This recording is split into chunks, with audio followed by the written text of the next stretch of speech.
We're about to step into the October the 2nd Libra eclipse, a ring of fire eclipse that is going to be impacting us over the course of the minimum of the 6 months that follow and up to a month before.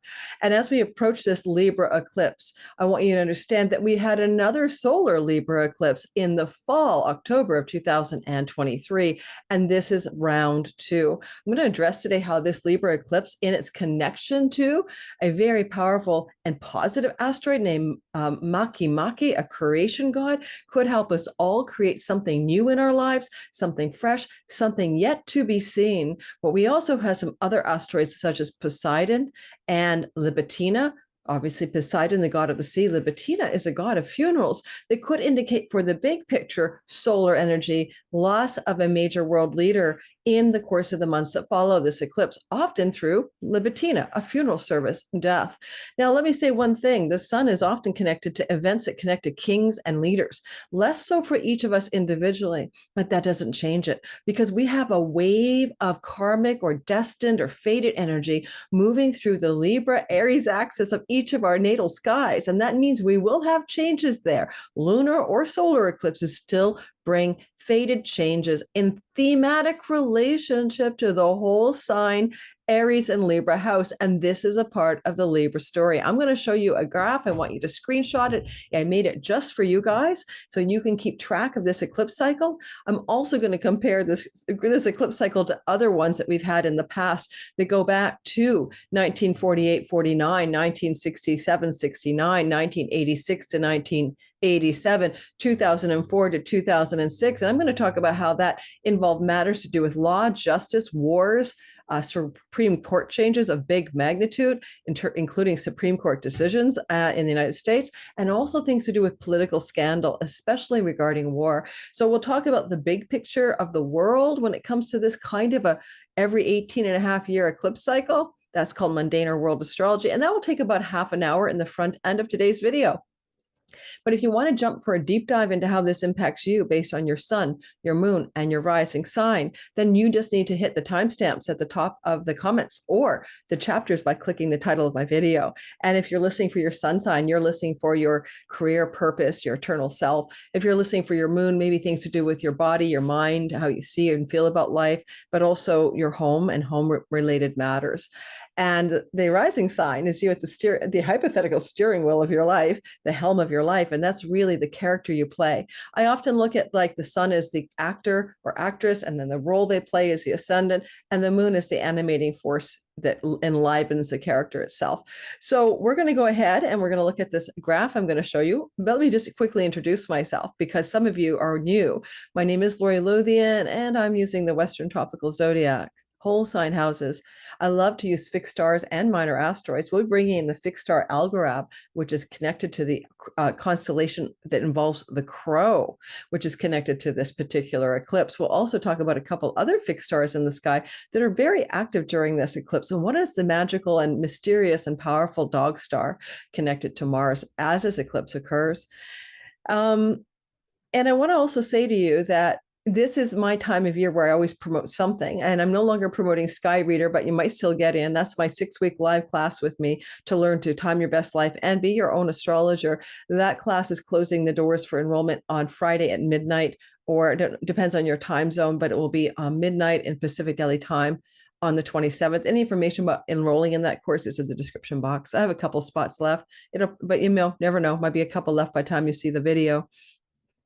And if you want to get my 2024 All Signs videos, it's my yearly fundraiser to buy equipment for my channel, to help hire virtual assistants and video editors and all of that. And so that fundraiser is on now. These are videos you'll never see on YouTube. They're up to 2 hours long each with a PDF guidebook for each sign, or you can buy the bundle and listen for Sun, Moon, and Rising and share with friends and family. And by a pre-sale, I mean, you'll get the content delivered to you privately by email. On November 17th, and you just are buying it ahead of time. Well, I'm actually producing that content all throughout the month of October. All right, so let's get rolling. No more advertising. Let's get into the story. Oh, the sky just knocking over my stuff here. So the first thing I want to say, and don't forget, like, subscribe, and hit the notification bell. It does support the channel. I just had a massive subscriber dump. YouTube seems to do it on the quarterly, and they literally just, dump out a bunch of people. And they say, oh, we're closed accounts and bots. And then I go back and I ask people and they go, no, I was unsubscribed and I've been subscribing for years. And so just check to see if you've been unsubscribed. This happened around the last week. So I'm on the 24th. I think it started on the solstice around the 22nd of September. And it's just been a massive downdraft. So don't forget, a little bit of suppression algorithmically. I'll be using code words today, okay, for things that are of controversial topics. So, tune in with your intuition when I use a code word about a world event that could be considered controversial. Now, let me show you this. I want you to screenshot this. And this video today, if you're in the live premiere, I'm aiming for no longer than 90 minutes. So at the most. So let me show you the picture of what I want you guys to screenshot because it's a handy little tool and it helps you keep track of the synodic cyclical cycle of reality in which everything is jokingly or not jokingly, I call rinse repeat. But we do operate here in this realm on cycles, and cycles repeat themselves. Now, they're not identical ever, but they're similar. And so some people go, oh no, but that last eclipse cycle, like someone died that I love. And I'm like, no, it's not the same every time. And the way you look at this cycle is you look to your whole sign house. Please don't use Placidus.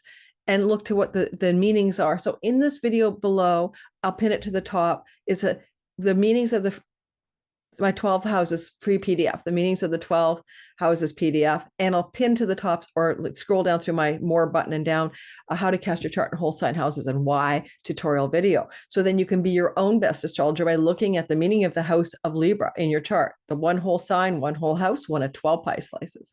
And you can make sense of what the change archetypal energy is. All right.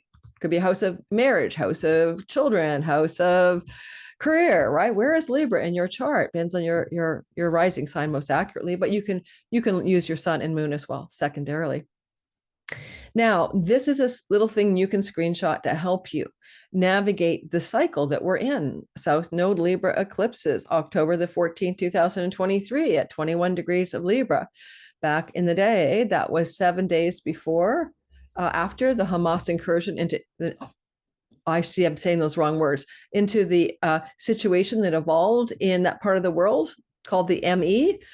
And that was the eclipse that brought that on because the nation of I, right? You know what I'm saying? The nation of I always goes to war when the South Node goes over its ascendant, which sits at 23 degrees of Libra. And so we saw that situation of war start up last fall connected to the October 14th eclipse. I know you're going to say, oh, but wait a minute, it's after the actual event that started that problem in the ME part of the world. No, it's not. An eclipse is in place now. This October 2nd eclipse, and I'm recording in the portal between the lunar eclipse, how are you guys feeling, on the 17th, 18th, and now the solar eclipse on the 2nd. I'm recording on the 24th for my Patreon community. It gets us a couple of days early access ad-free before you guys get it, and you never have to listen to ads on my Patreon community. So $5, you're getting rid of ads. Come check me out, and meetings with me, etc., etc. But it's always in action at least 6 weeks before the actual eclipse with the solar eclipse. Okay. So we are already in the portal of what the hell could go on here with the October 2nd, 2024, 10 degrees Libra eclipse. Wedged in the middle is March the 24th last year. 5-degree lunar eclipse, different beast, completely different. Lunar eclipses tend to be more, I feel like I have control of the change that's happening. And it also tends to impact the people. And you are and me, we're the people. We're not the kings and queens and leaders of the world. We're not the oligarchies and the power people. We're just the people. So it tends to sometimes look like lunar eclipses are far more individual and personal. But of course, when we look at big picture geopolitical stories, the moon is the people of a country, for example. Now, in the bottom, you'll see that there's a history of these eclipse cycles. So you can look back to these windows of time in your life. There was the same thing in 1949, 1948. I didn't put it here. I should have. But now we have 1967. It was actually 1948 to 1950. All right. And then 1967, 69. And of course, we had the, you guys know what happened back then, right? I'll cover that when I get to the geopolitical stories. 1986, 87, and 2004, 2006, we had Libra South Node eclipses. Some of them were lunar, some of them were solar. What is a South Node eclipse? What does that mean? It means you're letting go, releasing, surrendering. There's disappointment. There's something that has to go, like be excreted or surrendered. It also is depleting, and it means disappointment and loss. And so when we talk about the situation by the nation of I in the ME part of the world, we're going to talk about how even though there have been conflicts and wars, they're often at a big cost for that particular nation when eclipses go over the ascendant in Libra of that particular nation. Okay. So now we're going to do the geopolitical story. I'm just going to tell you a few stories. I'm going to show you a sky of the eclipse as it occurs in the Washington, D.C. capital city time frame, because that's going to impact the United States of America. So we're looking at the capital city, Washington, District of Columbia eclipse moment and what that might mean for the United States of America, just because it is connected to where the capital city is. We'll also look at how that eclipse chart overlaps with the United States natal Sibly chart as well. We're not going to cover how it impacts Kamala or Donald Trump. I'm having an election panel that I'm recording with Adam Ellenbos and a couple other amazing, S.J. Anderson, Christina, the urban witch, and a young up-and-coming astrologer. And we're all recording a video together, and we're going to talk about how this impacts the world. These eclipses may impact it's a USA election panel, especially, and we'll talk about that. So stay tuned for that story coming up. The recording is going to be done by us, and I may invite people to come into the recording, but my patron community gets first dibs on that, and I can accommodate up to 500 people in my Zoom package should come watch the recording and ask questions and be present while we actually do the recording at no cost, just because it's kind of fun to have a Q&A audience while we create it. And then this content will then go to YouTube early October, maybe around the 9th or 10th. Okay, so enough of that. Let's go into the geopolitical narrative, shall we? And let's start with talking about cycles within cycles. I'm really not even sure I'm going to show you the sky for this, but I may as well. Yeah, better than looking at me forever, right? And big picture. Let me do a little thing here. I've got a lot of mess on the back end. I'm going to screenshot that so you guys see an even bigger picture of it. All right. And I can get myself out of that, but I'm in it. Let me do that and give you a bigger view of what the sky looks like and where the asteroids and stars are, and then talk about some world events historically that may repeat over the next year based on history. If history's any evidence, right? Do the research, then cycles do have similar repeating stories. Don't forget, you do have your sign coming up. So sometimes I think you want to jump ahead, but you might also be interested in the world astrology. Give it a try. If ever I'm talking too quickly for you, because I tend to talk quickly, lots of Aries in me, then don't forget you can slow down your playback speed on YouTube, and it's free. So there you go. I can see I screenshot myself in the corner of this graphic. That's so funny, but it'll do, right? So what I wanted to show you is, hopefully that's more visible and it's larger than my other screen. I wanted to show you the placements of the sky on the eclipse. This is set for Washington, D.C. And it doesn't matter exactly the time, but we won't see the eclipse here. Okay, so don't look at an eclipse. There's a whole bunch of lore about why not. I have a short that went viral-ish for me, like 40,000 views. Go look at that short about why you should not look at an eclipse, lunar or solar. But you will not see this eclipse in North America. You'll not see this eclipse in Europe or anything in the Northern Hemisphere. It's going to be mostly visible, this ring of fire, through South America, through Chile, through Argentina, down to the tip of South America. So it's really an eclipse that impacts that part of the world. And so there may be some big news stories around justice, legal matters, Libra, toppling of economies, Libra, the scales of commerce, in the South American storyline, all right, more than any part of the world. Now, but that doesn't change the fact that it still impacts the world. And as you can see, this sky sitting right here, for this solar eclipse, ring of fire, 10 degrees of Libra, you'll notice that we have asteroid Makemake up here. And this is like a creation god of the, recreating reality of some sort, and it's actually a trans-Neptunian way the hell out there, moves very slowly. It's not in the inner asteroid belt at all. Now, also connected to this sky, and I'm going to break the asteroids down a bit later, is the fact that you'll see that Mars is sitting, let me annotate, you'll see that that is what's really important. 10 degrees, 10 degrees, 10 degrees, right? You see that it matters that this Makemake asteroid is involved here. But also look at Mars. He's involved here with, this is the asteroid, make sure I got that one right, Libitina. And Libitina has to do with funerals. Okay, it's a Roman goddess of funerals and funeral pyres and, all of that. And this is Mars. shooting, bad things that happen with A word, ASSS, you know, the one, right, that Trump almost got ASS'd. I'm trying to keep the algorithm friendly. And it's on Sirius, the dog star of the United States of America. And that means that the sun of the USA is sitting with the funeral asteroid and Mars, the god of things that end quickly, cardiac events to one's health, for example, protests and riots, bad things to do with weapons that, can be used to hurt someone badly, if not, cause them to have a funeral. So I'm sorry I'm talking this way, but I think I got an algorithmic slam for my video on the Libra ingress because I use these words instead of using code words. So back to code words here. Now, shadow ban, basically, maybe. So what I would say is this is not good because the sun of the United States of America sitting on all of this hot mess means the leader of the United States. The sun in the chart of a nation represents a leader. The sun of the chart of the United States of America is in the 8th house of death in the sky of the United States of America. So I have talked a lot about maybe Joe Biden not being well enough to continue to be physically present to be the president before the election. And that's an example of what it could be. Of course, we also have the continual pressure on Trump for his life, and that could still be ongoing. And it could be also a health challenge for him. But, and Jimmy Carter, of course, is sitting around at 100 and he's pretty old. And it may just be a former leader of the United States and a passing away.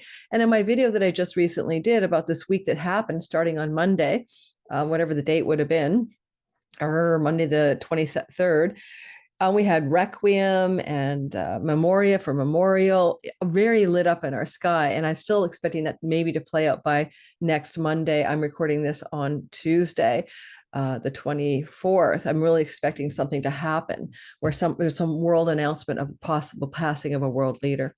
All right, what else is happening in the sky as a general reminder before I talk about cycles of repeating stories? Salacia is on the North Node during this eclipse. It's in the 4th house of the chart for the United States, which represents, is a general principle about the United States of the city of Washington at the time. But you have to ask yourself, where is the Aries part of the sky for the Sibly chart? And it's a 5th house of entertainers and actors and performers and singers. And that's the P. Diddy scandal that's been going on, right? Salacia means gossip or scandal, usually around sexual matters. Remember, Russell Brand had that scandal. He had a big Salacia activation on his moon at the time, and he became very downdrafted over what was Channel 4 News England coming out with a scandal about him to do with sexual misconduct. So we'll see those kinds of scandals here in the sky, baked into the eclipse, more to come on the P. Diddy story, maybe, that kind of thing. Also, we can also point out here, also that it is an ascendant with Pluto retrograde for the last time in Capricorn. And United States Pluto is at 27 degrees of Capricorn. So it's really activating United States of America's Pluto return. And historically, Pluto returns for nations led to massive, like the fall of Rome, right? And the revolution, the French Revolution. And it was part of the founding of the United States as this Pluto return. So every 248 to 50 years, nations fall and rise, fall and rise. The United States Pluto return should be no different historically than when other nations had Pluto returns. And you saw complete disintegrations and then phoenix risings over the years that follow, a reinvention, transformation, and mutation of the way a nation is, right? So the French Revolution and all of that, and the guillotines and let them eat cake and all of that stuff. Well, it's kind of like an overthrow of the way the nation has run itself.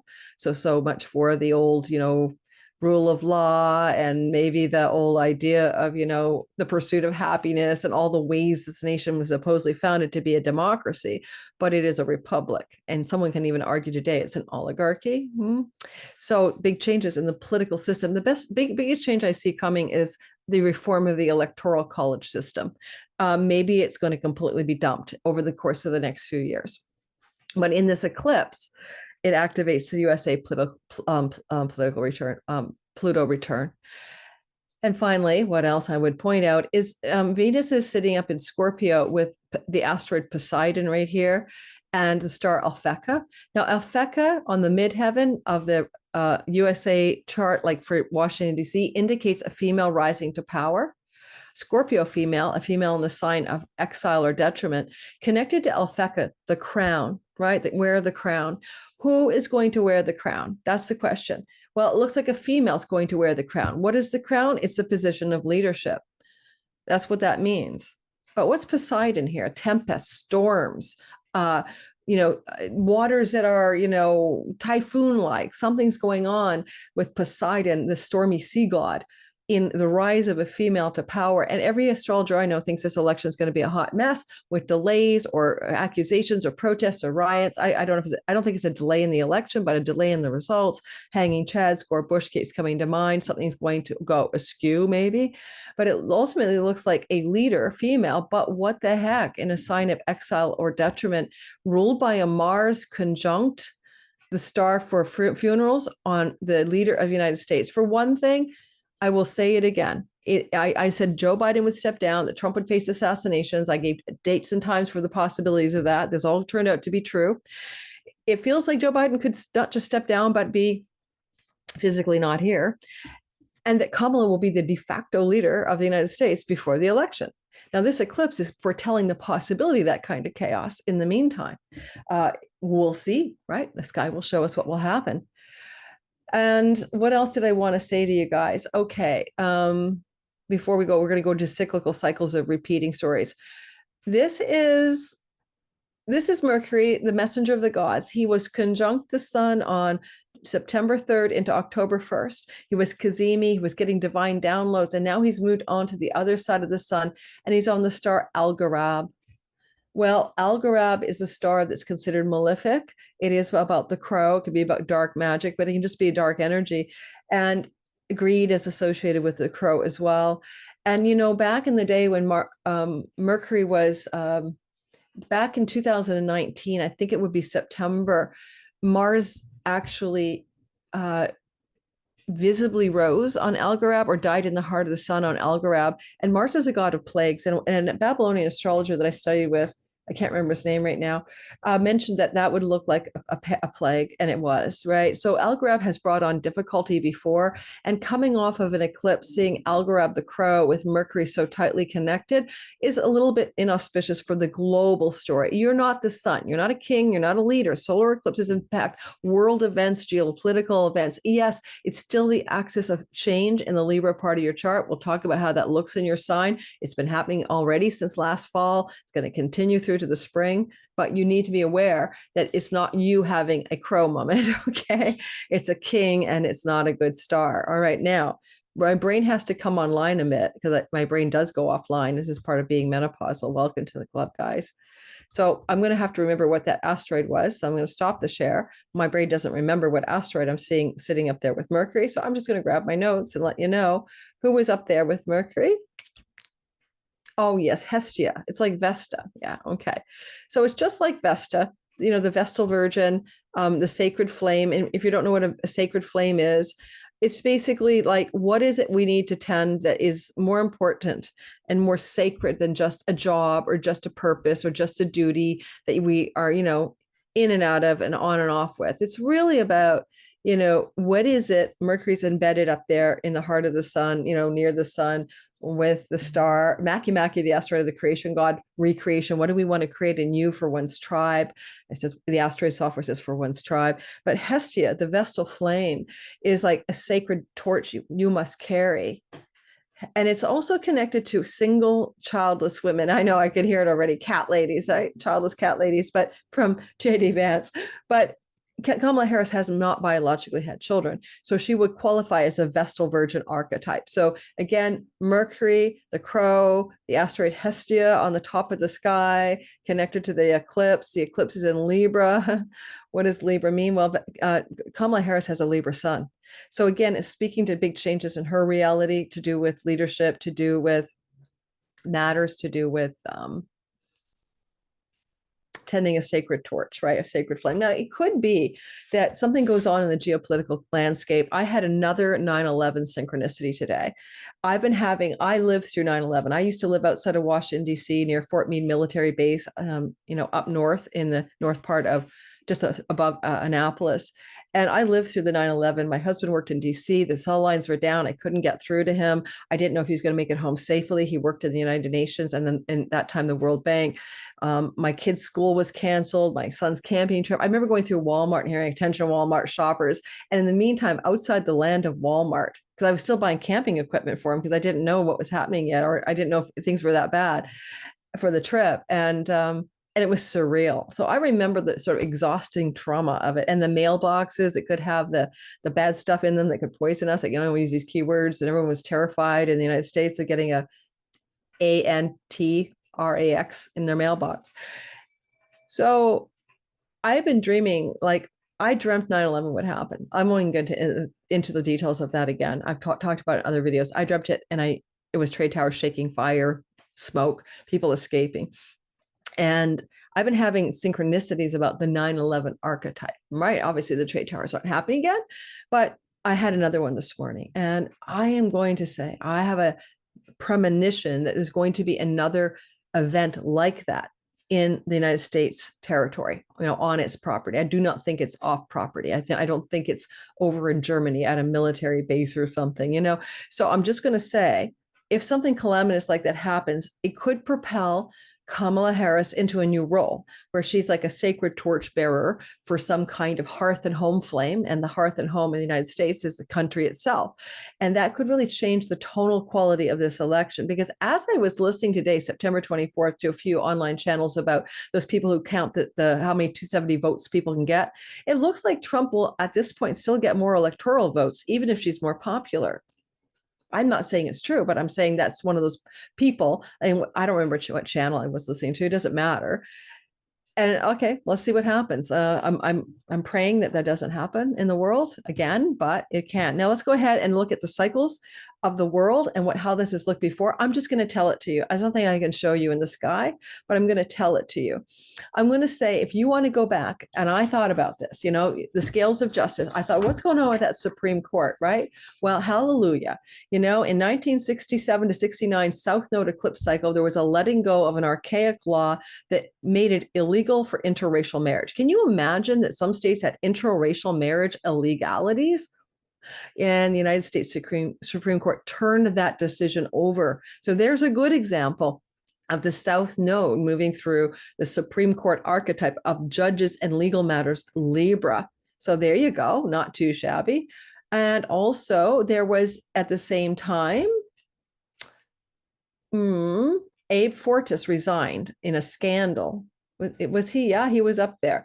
Was he in that era, or was he in the 87, 86 era? Somebody named Abe Fortas was elected. I believe this is 86, 87, and he had to resign in a scandal. So we see the resignation of Supreme Court judges. We see massive overturns of archaic laws by Supreme Court judges because we're letting go of something. And with the scandal for Abe Fortas, he had to let go of his position. I believe that is the 86, 87 timeframe for the eclipses. As I keep tracking Supreme Court decisions and actions in 2004 to 2006. Chief Justice retired from the court, and Sandra Day, the only first female Supreme Court justice, retired. Yeah, she retired, and the Supreme Court Chief Justice at the time died. So we saw a death of a Supreme Court Justice and a retirement of a letting go Supreme Court Justice in the 2004-2006 window of time. So we may indeed see some major turning points in Supreme Court Justice decisions that are landmark decisions, and we may see some retirement or passing of a Supreme Court judge. Okay. Now, what else happened? We had as well other matters. If we go for a minute to wars in the United States, etc. Oh, and also Hurricane Katrina, 2004 to 2006. So massive difficulties from natural events could be a trend in the United States, but also I've seen the other one where Bush got his second term, right? So George Bush got his second term, GW Jr. there, 2004, 2006, second term. And also we had another second term coming in here. 86, 87 was Reagan's second term. Now, Reagan and Bush did not have great second terms, but the reason I'm bringing up Reagan's second term and Bush second term, we're going to 86, 87, 2004, 2006, Reagan, then Bush, is because it really means the party had a second term, and the party in power is the Democrats. So it also might say that the second term of a Democratic power will happen, but there was loss of power in the sense that I think with Bush, he lost the Senate, or Reagan lost the Senate. He had a majority government. And then I'm sure Bush lost something too. And Bush had scandal, and so did Reagan have scandal afterwards. So what kind of scandals did Reagan have? It was the scandal that had to do, we go back to 67 to 69.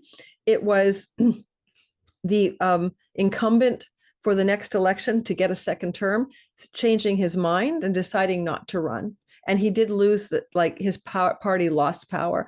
We're a lot like the same energies of 1968, right?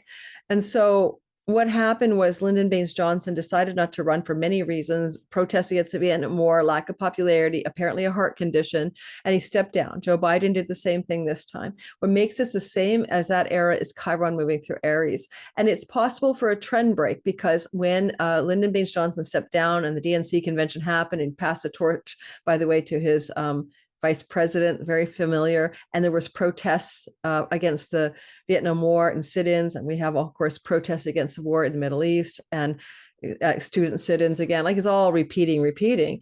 That was a case in which the party winner was Nixon, right? And so it ended up looking like the loss of power for the political party, the Democrats, to pass the torch to Nixon.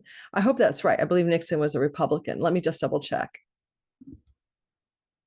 He absolutely was Democrat, and the power went to the Republicans. So we are more closely aligned with the energies that went on here in the world with the 67 to 69 South Node Libra eclipses than we are with anything else. Just keep that in mind, right? For the election people who think I'm anti-Trump or pro-Biden or whatever you think about me, or pro-Kamala, I'm just neutral. I'm Canadian. I'm looking at the sky for stories that repeat. And finally, I want to mention one more thing. I want to talk about weapons of mass destruction. You might remember that was the reason the United States went to war. Well, the fall of George Bush happened in the election cycle, in the eclipse cycle of 86 to 87. 2004 to 2006, when it became apparent from an intelligence committee that there were no weapons of mass destruction. So there was no reason. The reason the public thought you guys were going to war was because of the Iraq having weapons of mass destruction. It was discovered to be wrong, an intelligence failure. But because I had friends in the intelligence, I had friends in three-letter agencies when I lived in the United States. They already knew that. They were going to retire from their careers because they had told the government there are no WMDs. I knew there were no WMDs when the Iraq War broke out. Couldn't tell anybody. Couldn't convince anybody. Anyway, so there's a sense of political scandal connected to war, and the public being led down, a Pied Piper or a misleading path about the reasons for war. And that scandal broke during that eclipse cycle of 2004 to 2006, and we might see more of those things happen regarding world. Maybe the Ukraine-Russia thing more likely, because it's already been in play for quite a while, and the United States got quite involved, right? So that might be where there's breaking scandals and breaking revelations from intelligence, sources, and they'll call it intelligence failures, maybe. What else is the same thing? We had in 86, 87, the Wall Street scandal. So we see scandals, right? The whole thing about the Black Monday, and followed through with Wall Street scandals in 86, 87. And in 86, 87, we had Chernobyl. So we see, Hurricane Katrina coming through in 2004 to 2006. And then we see, don't forget, the North Node's in Aries, right? Those are where the Chernobyl thing, the explosions happen. This is where the, hurricane disasters happen. That's an Aries, targeted, big event. It's like there's like a, thing, an Aries thing, a war thing, a difficult thing. Not just war. Aries can be about things that are literally destructive in some way. So I'm going to say that, and you're going to say that like there could be a repeat performance of something like that, Chernobyl, like that Hurricane Katrina event. And who else do I have here? So I'm trying to squint at my notes.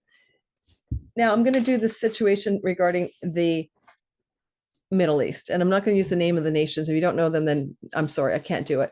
But in 1948, 49, in 1948 and 49, we had the foundation of that nation with the letter I, and we also had the Nakba. Go Google Nakba. A lot of people were displaced and killed who were not who were Arabs. And so we had a big rough energy there around a lot of loss of life and kind of a warlike vibe in that part of the world. And that was with this eclipse cycle, North Node, South Node, Aries, Libra thing. And then again in 1967 to 69, we had the 6-Day War, and Israel went to war with Egypt, Jordan, and which other country? Maybe Syria. And of course, there were literally 15,000 dead Arabs and 1,000 dead Israelis. Citizens, and there you go. It was a big kerfuffle. But anyway, there was a war. Okay, there was a war, and it was breaking. There was a breaking of an armistice treaty that was created in 1949 that was broken. So don't forget, South Node Libra, you break treaties, you break alliances, And so South Node Libra broke up the whole thing with the petrodollar and Saudi Arabia's support of the United States as the currency for exchanging barrels of oil. And now the BRICS nation is changing up the alliances and the hegemony. So we see breaking of treaties, including peace, including economic alliances. And so what we had a breaking of the armistice treaty, the peace treaty of 1949, connected to that eclipse cycle, broken apart in the 1967 to 69 period when we had the 6-Day War. And then I think that was actually 1968, the war itself. And then we had in 1986, 87, I believe we had the first big uprising, intifada, in the Middle East against the nation I. And I'm not going to cover too much about that because I want to keep away from algorithmic suppression.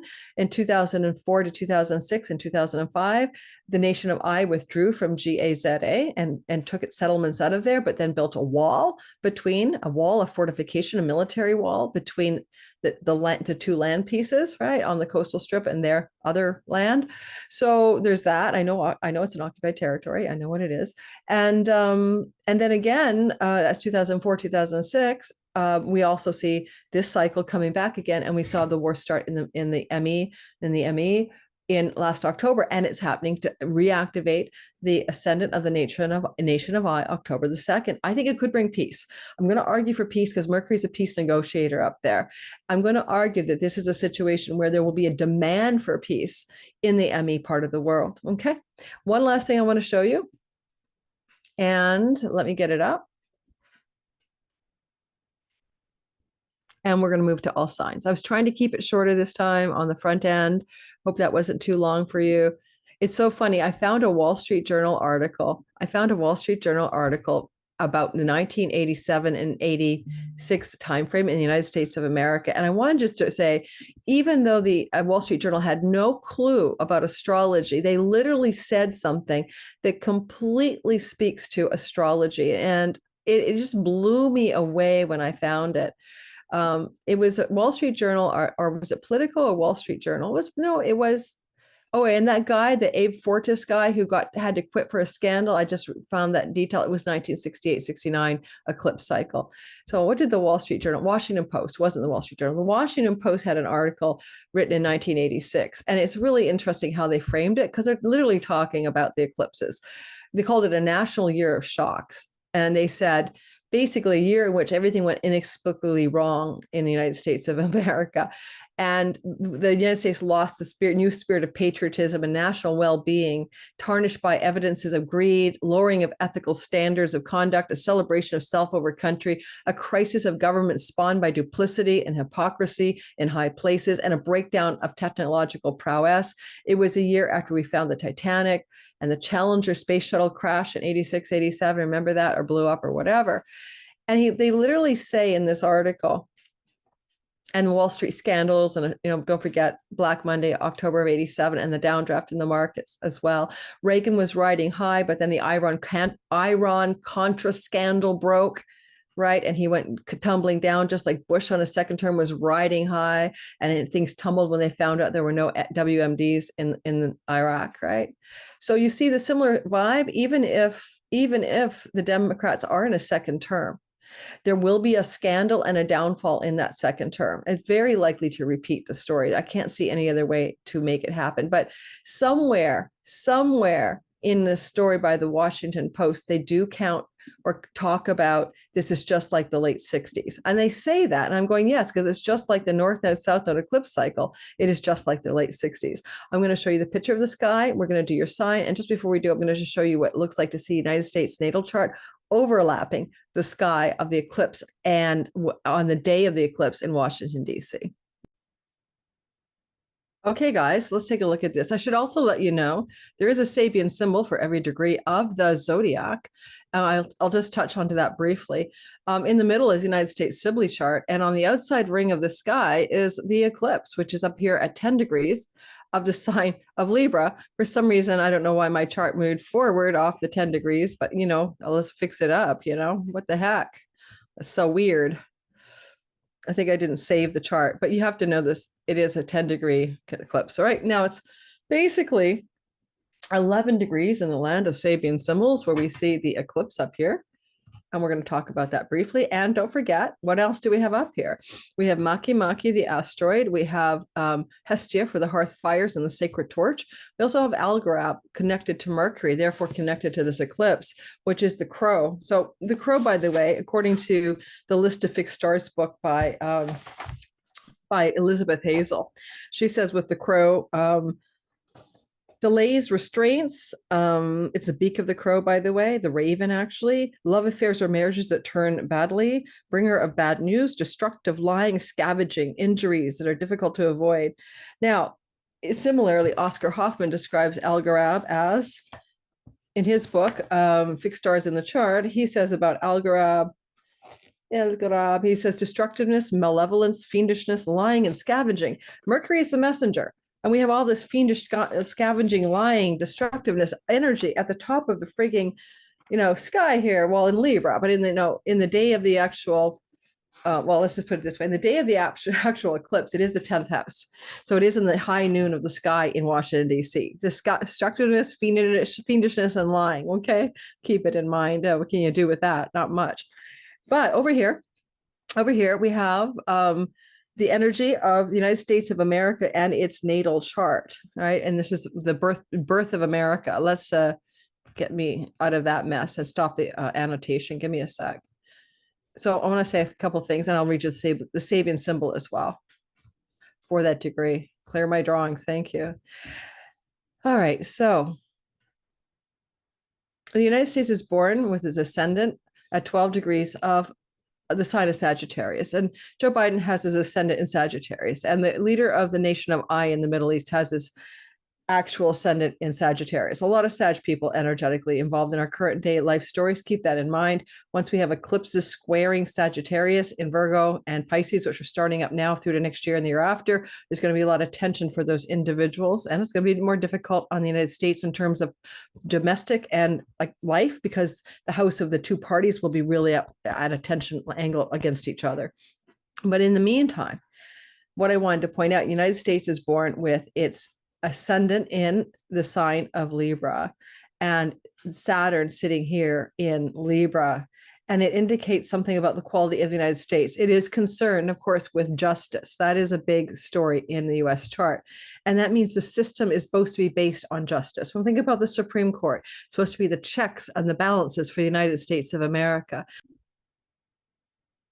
Okay, we're back to the square one. We have an eclipse on the midheaven of the United States of America.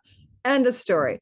It's going to activate, if we use this 5:10 p.m. quite often accepted chart, okay, it's going to activate a massive and dramatic change of leadership in the United States of America, because that 10-degree eclipse is close enough to the United States midheaven to be influencing not just the way who runs the country, but the way the country is creating leadership. It's going to be big. And also Saturn exalted here. Saturn represents tradition, the way things have always been done. There's an eclipse on Saturn with Algorab for tradition and difficulties. I think we're going to see the end of the Electoral College spinning off of this eclipse as a change wave in that direction. When we look at the Sabian symbol for the 11th degree of the sign of Libra, which can give us an archetypal clue or like a Zen koan clue as to what's going on here. Children blowing soap bubbles. And the key word is enchant Oh, sorry, 11 degrees. 11 degrees. I don't know what's wrong with me today. 11 degrees. A professor peering over his glasses. Okay. Keyword specialization. All right. So a professor peering over his glasses is connected to the archetype of an eclipse here. We could say knowledge, wisdom, skill, proficiency, expertise, mastery, instruction, and responsibility. And the advantage is in sticking with what you're good at and letting others handle the rest. So take it will you will. There's a prof peering over his glasses connected to an eclipse close to the United States midheaven and very much attached to its Libra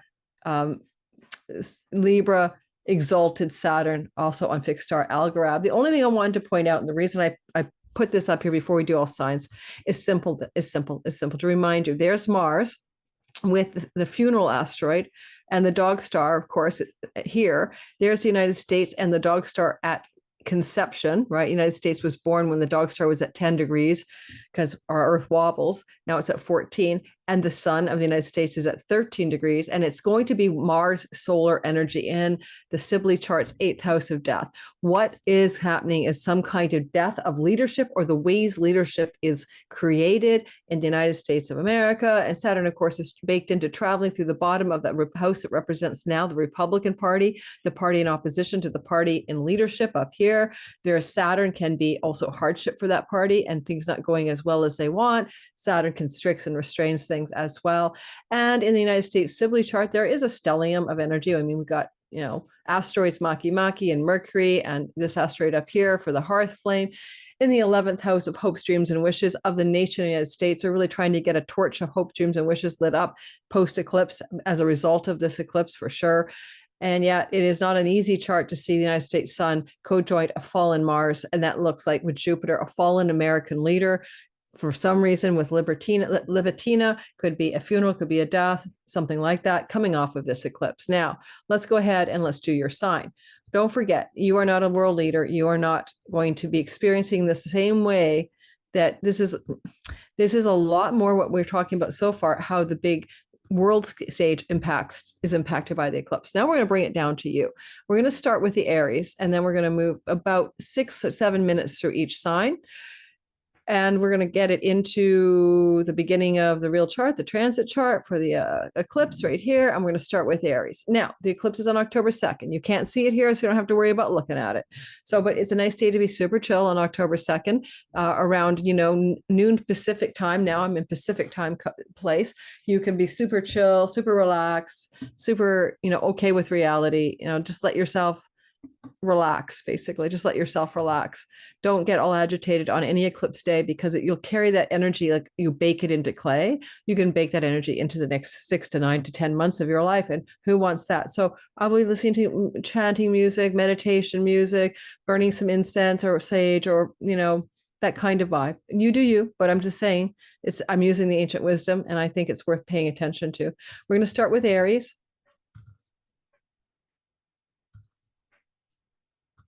Aries. We're going to start with Aries, sun, moon, and rising sign. All right, Aries, sun, moon, and rising sign people. The sky is telling you that you have been in the middle of a turbulent wave of eclipses. It started in April of 2023 when we had the first out of sign Aries eclipse with a node in Taurus and the south north node in your first house. And therefore, that first eclipse began a wave of change that's going to continue through till middle of next year energetically. And you are changing something about your identity. But every time we see a south node eclipse going through our 8th house, the question I want to ask you is, what relationships do you need to let go of? This can be your audience, your marketplace, your clients, your spouse, your business partnerships. And, it's not about necessarily divorce. Maybe you have to let go of the way the relationship plays out, the dynamics in the relationship. Maybe you need to deepen it to a more spiritual connection. South node is spiritual energy. And a lot of this is about the creation God on this eclipse. And maybe you need to recreate the relationship you already have and make it anew. But a creation God is also a fertility energy. And so maybe you and your partner are considering having a child together. With this energy also connected to Hestia, the hearth flame, even though I'm saying reform and reformulate your committed and other relationships, There's also this sacred torch of devotion. And maybe it's finding the more spiritual and devotional energy, because this is very much the priestess archetype. How do you want to move into a more devotional relationship of some sort in the existing love story that you have? If you're looking for new love as the South Node moves through here, and don't forget we had the eclipse last October, you're looking solar eclipse, we're looking at and the lunar eclipse in March, we're looking at the idea of bringing in somebody with whom you share a deep spiritual journey. And South Node can even mean someone you've known in a past life, and a very fated and destined new relationship can emerge. And I often see clients get new relationships when the South Node or North Node move through the 7th house. So if you're born as an Aries sun, moon, or rising, or Libra sun, moon, and rising, then also remind you might be in a nodal return, right? You might be having a full nodal return, North Node in Aries, South Node in Libra, or half nodal return, flip it around, right? South Node in Aries, North Node in Libra, but those are also very big destined turning points in all of our lives. That aside, what else can happen here is that you may end up quitting or ending or letting go of some connection to your career path that is involved with clients or marketplace audience. I'm an Aries sun and moon. I'm no longer going to be doing readings. I'm going to create a site on my webpage in 24, or other than my Monday priority pass readings, and people can only see me then, and they book out quickly. I open spots every month, 8 spots a month. The energy probably of 24 is my referrals, that I find these really good astrologers, and I say, you guys use them. They're as good as me, or they're good in their own way. So that would be an example of what this eclipse is changing for me. And I made that decision in the last month before this eclipse is happening, because I'm in the pre-eclipse wave. So letting go of those relational obligations that are actually necessary now for you to grow South Node in Aries into a bigger, larger version, a more destined version of your very own self. Now, you have Salacia here on your ascendant during the eclipse. It's possible, well, not in your ascendant, I'm sorry, but in the house of your identity. And it's possible that you may have something going on where that you get a bit of scandal going on in your story, a lot of gossip or talk about you, a lot of chatter. I've seen Salacia look just like bad gossip, right? People are gossiping all over the place. Let's get that South Node back in there. And, that's not your problem. There's the goddess of contracts and agreements. You may just undergo some kind of personal identity gossip and a wound to your identity. Well, so some rumors about you that unfold from this eclipse before or after that may not be true. Hopefully you're not the gossip, because it's in the house of yourself. So you should be very refraining of gossip and creating scandals for others at this time. It could be very not a good choice at this juncture in your journey to be that way. And, archetype energy of Juno here is the commitment, right? Are you committed to this business partnership or love partner? And the South Node is a leaking out or loss of that commitment. So again, some relationships are trying here, especially this time with Juno, to fall away, to fall by the wayside. Well, we also see that Mars is on Libitina, and it's kind of like at the bottom of the sky. Is it time to rest in peace, retire out, ceremonially say goodbye to a home, a property, a piece of real estate, or even to put to rest, so to speak, like a funeral, some of the elements of your childhood, and the memories you have of your childhood that no longer serve you, and even to the point where you may do some exorcism of the past based on this sort of funeral energy in the 4th house. Now, Venus, by the way, at the time of the eclipse, she is the ruler of it, and she's sitting with the crown of Alphecca with the asteroid Poseidon. You may have some stormy times ahead to do with inheritance monies, chunky money, shared money with a partner. But I like that Venus is wearing the crown. She can be the queen of your Alphecca, queen of your 8th house of chunky money, tax rebates, inheritance money, corporate, like buying stocks in a company, right? But there's this tempestuous storms with Poseidon there, but she's wearing a crown. And so it looks like this eclipse, if she's a ruler of it, can bring you some fortuitous money situations regarding in passive income, royalty income, agreements and contracts you form with others that are destined, right? Like an agent for your buck, or a relationship, partnership, and love in which the contributions together equal a crowning glory. But it's an inheritance energy. I won't hide that from you. And you may indeed experience some inheritance money coming to you as well of some sort in the next, year after this eclipse. Now, what else is happening for us, Aries folk, relative to the eclipse in particular? You're really looking at the idea that this is the last time in your life that this eclipse energy can square Pluto in your 10th house. It's the last time. You'll never have it again. And so energy wise, it says, and it was definitely, was it here last fall? Had he moved into Aquarius, but this is your last Pluto square eclipses in Libra. They've been ongoing since 2008. So that 2006 and 4 cycle didn't include a Pluto archetype in here. So what ways is this eclipse going to die in death and rebirth, regeneration and riches and power that you want to achieve in your career space and your reputation space, being gifted to you or propelled forward by both Venus? Hey, let's not work so hard in earning money. Let's do chunky money aspects of reality instead. Money makes money, right, for you, but also through partnership. It's your journey to your career success over the next year is in the archetypes of partnership, collaboration, committed agreements in love and business. So don't be a soloist is where I am going with that. And lastly, don't forget Jupiter is watching this eclipse from here, and he's flowing to it energetically in an air trine. So some of the great goodness that comes from this letting go in the 7th house can also help you prosper in the 3rd. And the 3rd is your short distance travel, your local neighbors and neighborhood, skills-based teaching and learning. I know I'm teaching Sky Reader again, things to do with social media as well. So this is an area of thrival over the next year as Jupiter will collaborate with what you let go of here to enhance the success in the 3rd house here. Alrighty. Taurus, sun, moon, and rising. Now, this eclipse is occurring for you in a part of the sky that is connected to your earnings, money. Well, it's not earnings per se, but it's the job or the work that allows you to earn money, where Jupiter, for most Tauruses, is trying to protect you financially through till next June. And as he witnesses this eclipse in the job money house, as well as the debts, karmic and real. Do you owe a credit card debt, a loan, a mortgage, a bank situation? Do you owe money to someone or some institution? So we're having a letting go. So that can be good. You're losing the loan, you're losing the debt. So you may come through a very auspicious window just before and after this eclipse. Let's go 3 months after to a year where some kind of debt elimination may occur.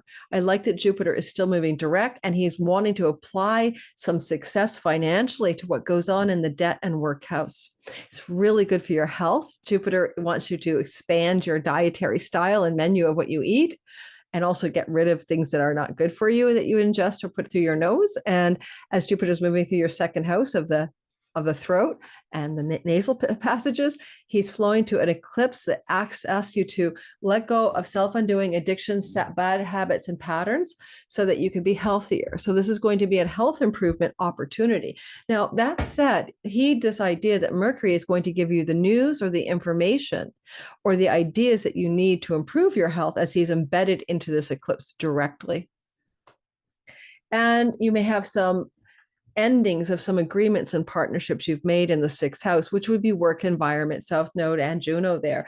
What kind of work situation do you need to let go of? Is it time to let that job go? Whatever the work is, whatever the thing you call your work, it may be a need to let it go, not right away, but let it go over the next year.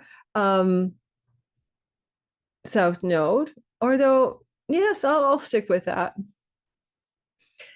Pets passing. I'm sorry. That's real life, guys. I'm not your fancy. I'm not your enlightenment. I'm not your what do you call it?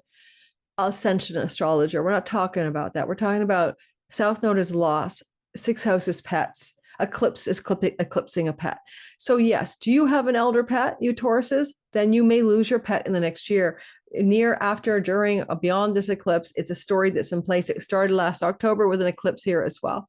So it's been ongoing for a while. And even the eclipse that happened in March, right? The lunar eclipse, it keeps telling you the same thing. You're in a couple-year window where loss of pets is possible. Venus rules this eclipse from your 7th house. She's in detriment.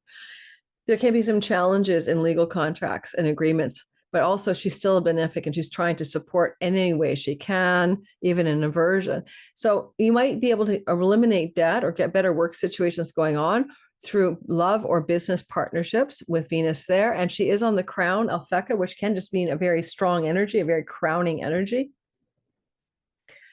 And Poseidon just means some tempestuous storms and legal contracts, agreements, business partnerships, and long-term relationships may be embedded within this eclipse. But because it's connected to the sixth house of karmic debt as well, you may be ending some kind of relationship and the karmic debt has been paid. You spent enough time together as business partners or long-term committed mates, and maybe signaling it's time to close doors up. And Mars is also, of course, in a square to this eclipse, and he's sitting in your third house.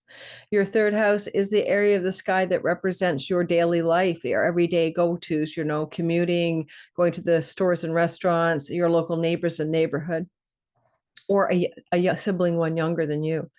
There may be some big changes connected to work or health, connected to travel, short distance, third house, that becomes really critical and important to you over the next while.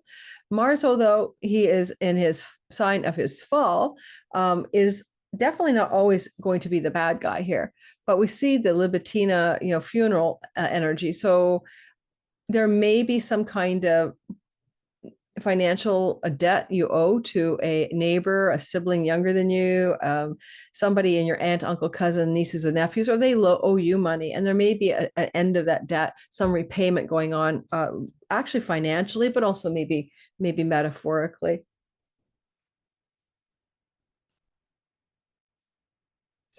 Now, the other thing I want to mention is that, with this energy of Salacia baked in across the way from the eclipse, just be careful you don't end up in some kind of hotbed of scandal connected to things you do in your solitude. Usually, Chiron there, this is a time for a lot of Tauruses of coming to terms with their addictions, and you don't want some kind of salacious, gossipy story coming out because of something you do in the world of escapism or addictions. It could haunt you here. And that's a warning signal for this eclipse. The Salacia archetype is big here.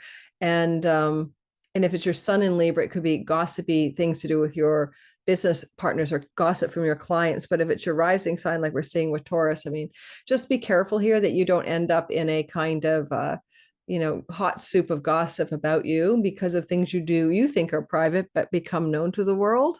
That's all I could say about that. You're trying to heal a chironic wound since 2019 and to 27 around self-undoing and self-sabotage, and that includes addictive substances. And I think a lot of you have turned corners on that in my client base. I see it.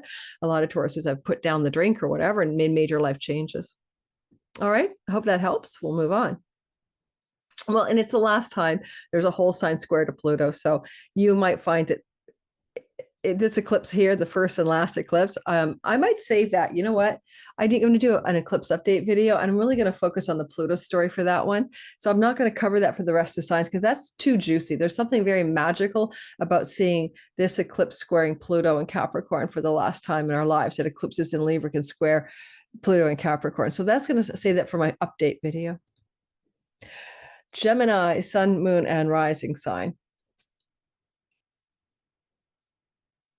First of all, as you might see, there is an eclipse yet again, like last October.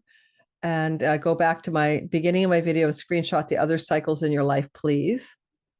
All right, 2004, 6, all that. This is happening in your fifth house. The energy of this is about fertility, pregnancy, romance, and sexuality. This is also about entrepreneurial business and running your own biz. And it's also about creative projects. Now, you had an eclipse here last year in October, and now here comes a solar eclipse again. Yes, you had a lunar eclipse here in March. There's a lot of energy going on. The letting go of the South Node is letting go. What are you surrendering regarding your children, regarding sexuality, regarding fertility, regarding romance?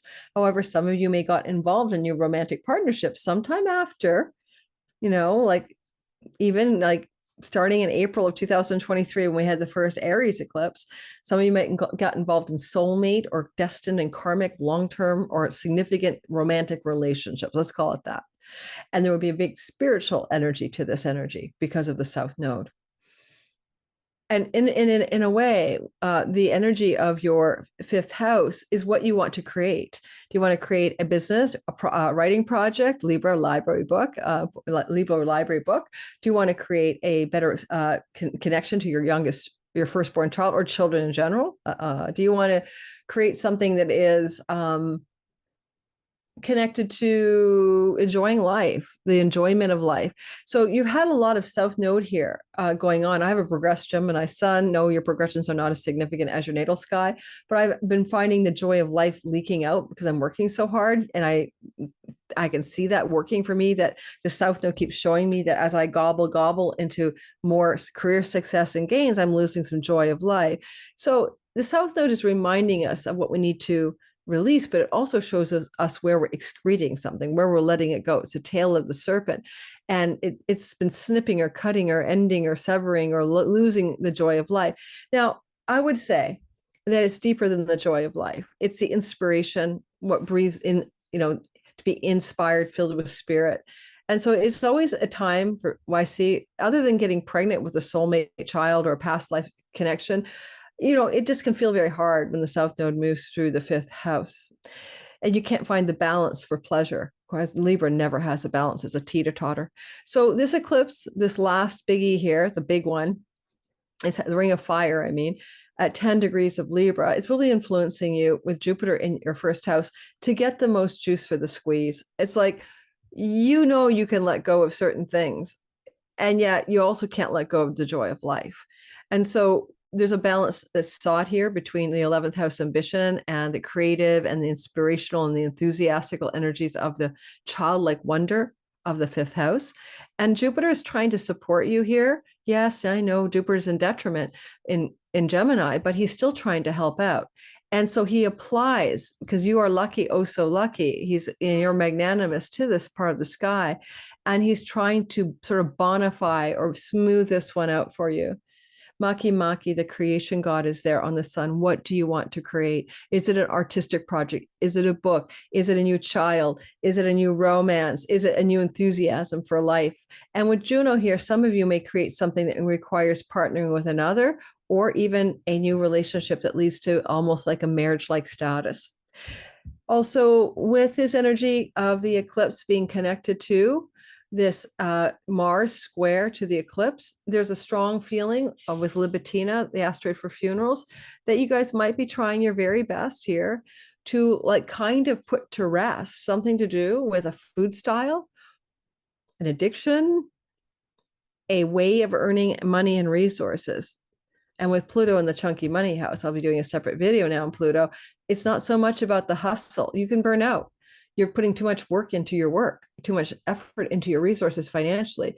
It's time to have almost like a funeral for it, a time to put it to rest in peace. And certainly change your food style. Let that rest in peace as well. Venus is a ruler of the eclipse, and she's in your sixth house of work. And she's sort of saying, because there's a beautiful grand trine behind this eclipse flowing to Saturn just afterward, how are you going to find a better element of flow and ease in work, career, and money from this eclipse? That's what she wants. And she wants you to enjoy your work. So yes, you can be creative, and you can make money, and you can get a lot of stuff done, but are you actually having enjoyment? Do you enjoy the people you work with? And also crowning here, the crowning energy. You can be the crown of. This can be hiring somebody, hiring assistants. And this is indicating some Geminis will have new staff that crown them, or that you can crown somebody with the power to do something for you. And finally, last but not least, if you do have any issues with money stories to do with debts in particular, there may be a relinquishing of a debt, because especially if the debt connects you to property, land, and real estate. Mercury is in the eclipse. He rules your fourth house. Venus is debts. You guys also, in Pluto, where he sits, and it's going to be a nice little sextile there later. Something to do with a debt elimination or removing yourself from indebtedness, financial or other metaphorical. Wants to show up from this eclipse. Watch your scandals. North Node across the way with Salacia, a wounded, scandalous thing to do with scandals about you or amongst your friendship circles. This is a very visible part of the sky, so you may be involved in a public scandal, maybe connected to stuff you're doing in your career, maybe connected to a scandal with a group or a community that you belong to. So watch for that as well. They just did a tree sawing all day long. I think you can hear that outside. I don't know if you can. I don't know if they took down this beautiful ancient old tree or they're just trimming it, but it's been like a wood chipper and a saw outside this window all afternoon. Cancer, sun, moon, and rising sign. You got eclipses energies angular to you. And so, of course, you're really feeling it. And it squares your ascendant sun or moon. So, yes, it's important. Your sun is your career, your moon is your home body. As I said in the beginning, please listen, your ascendant is your character in the game of life.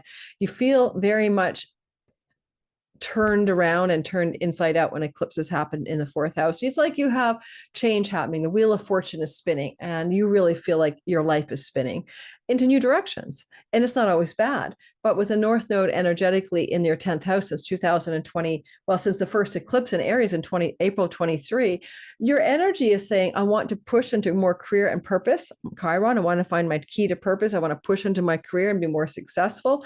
I want to find that energy of using my gifts in the world. And you're pulling away energy from people you live with. You're not so focused on the kids at home or your spouse at home or your domestic life and what you do in the home. You're really reaching for the sky here. And the South Node eclipse is what more do you need to let go of in your home? Sometimes in South Node eclipse means somebody moves out of the home. It could be a spouse with Pluto in your 7th, or it could be a child, but it's sort of a letting go, a surrender and release of something in your domestic private life. And again, people leaving, but often people lose their home, leave their home, change their home when South Node energy moves through the 4th house. And we had that eclipse there last October and then the lunar eclipse in March. And here's the 3rd eclipse. Here we go again. Are you being compelled by the sky to let go of your home and create a new home? Because the Makemake creation asteroid is there, the creation god. Is it time to let go of one home and create a new home? Hestia, the hearth-keeping goddess, Vesta, the tender of the sacred flame of the home, but letting go of the hearth fire. A lot of you are going to have to let go of the home or will want to let go of your home. It's also possible you might be letting go of some of those childhood stories, those childhood programs, those childhood memories, those childhood wounds, with this South Node letting go story in the 4th house. And, sometimes it just means getting rid of stuff from your childhood, tossing out the stuffy and the books from your childhood and the art you did for your parents, you kept forever and they gave it to you and they died and you're still holding on to it. Like it literally can look like letting go of a lot of stuff around your childhood, including objects, including things, because what you possess is the sun ruling the 2nd house and you let go of your possessions. I'm sorry about the noise out there, but that's probably a moving track, you see. So you're going to change your home, let go of some possessions from your childhood, release all that stuff. Well, what about Venus ruling the actual eclipse in the 5th house? Well, it can indicate eclipsing of a child from the home or big changes in a relationship to an existing child over the next several months after and before this eclipse. And energetically, Venus here also wants you to find more excitement, joy, fun, play, pleasure, romance, and sexuality if she could. She's crowned over there with Alphecca. Could you do that? Could you find more of that juice in your life? But we do have some stormy energy around the children house, right? So if you have children, adult or children, there's some storms with Poseidon there, but there's storms in your domestic life with those children as well. And we can't ignore, of course, Pluto in your marriage house, but we're going to do a separate video about how Pluto ties into this eclipse. I'm really looking forward to that.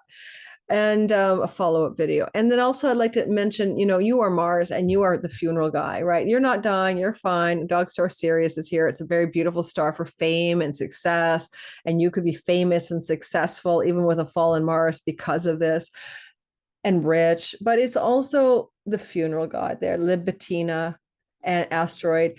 And so what a part of your own identity are you needing to put to rest in peace, that no longer fits who you are? And it really is an inside job. And you have the snipper, sword, scissors, scalpel in your hand. So it's up to you to decide what you need to let go of and what you need to keep. And Mars is flowing to Saturn, the Lord of your 7th house of marriage. And some of you may exit a marriage as a result of this eclipse. Now, with the energy of the flow going on, this like beautiful trine that I talk about separately in other videos, sort of offside the eclipse, but Mars is kind of anchoring it in with the opposition, with a square. It looks like you're going to try to find some kind of flow between joy, fun, play, pleasure, international travel, and higher education. And you never know. Venus is in a house of education in Indian astrology, the fifth house, but also your natural gifts and talents. And it's plausible that some Cancer, Sun, Moon, and risings will make it a decision to re-educate themselves, especially with Mercury as the Lord of the third. And you may end up finding a path of education in the time after this eclipse. And finally, with look, literally, you've got Juno, the goddess of marriage, in the fourth house, with Pluto in the seventh. Some of you are going to go through a major transformation in a long-term committed love story. There's no two ways about it. And if you're single and you find somebody under the sky, you're baking in a Mars Pluto opposition and a square to Mercury and trine to Venus, that can work. It's complicated, but you could start a new love story under this. And it will be involving transformation, regeneration, catharsis, crisis, and conflict. That relationship bakes in intensity, but some of you might need an intense jumpstart in a sexual romantic love story. And so that kind of relationship can emerge in your life over the next year after this eclipse. Good luck with that one. Moving into the next sign. Leo, sun, moon, and rising sign. This is a story of an eclipse that's going to activate you in your third house. As we saw already last October and March with the solar lunar, here comes a ring of fire eclipse in the house of a sibling one younger, in the house of your uncle, aunts, and cousins, nieces, nephews, and neighbors. And those types of people can be eclipsed from your life or a childhood friend. How? They move away, you move away, old Uncle Joe passes away. There's an ending in some of those relationships, right? And so there you go. And you've been feeling that, and some of you experiencing that already in the last year and a half already. But also what could go on here energetically is you may decide with Mercury, the mind and the ideas, and a South Node eclipse embedding him into it with the creation god Makemake to create something deep and spiritual in a house that's to do with Libra, library, book, and writing. This can propel a few of you to create some kind of beautiful writing project. And find a business partner or love partner to collaborate with you. Juno is here. This is an energy that is about often to do with travel and also to do with the local environment you live in. And also in our modern world, the energy of the online world is here. South nodes have been pulling a lot of Leos away from the online world, away from the social media land. South nodes bring a depletion of that energy. And you may even had some depletion of energy around your engagement with it, going to restaurants and bars and neighborhoods and hanging with the neighbors and connecting with your friends and local friends. And maybe that's all been kind of blah for the last year and a half, almost since April of 2023, energetically began to eclipse stuff on the axis here of Libra and Aries. So yeah. Now, that said, a sibling relationship with a sibling one younger than you, this began last fall, can definitely be eclipsed. And that doesn't mean that person's passing away. Don't get afraid of that. Hestia, the hearth fires here. It can be a dynamic change in the way that relationship is, how you relate to that person, or it could be a geographical change regarding your relationship to that person. And the sun represents you as a Leo. And so it's you in relationship to the sibling, one younger than you. And the dynamic and dramatic change is trying to occur as you sort of break an agreement or a dependency with Juno or an overdiligence regarding a relationship with a younger sibling.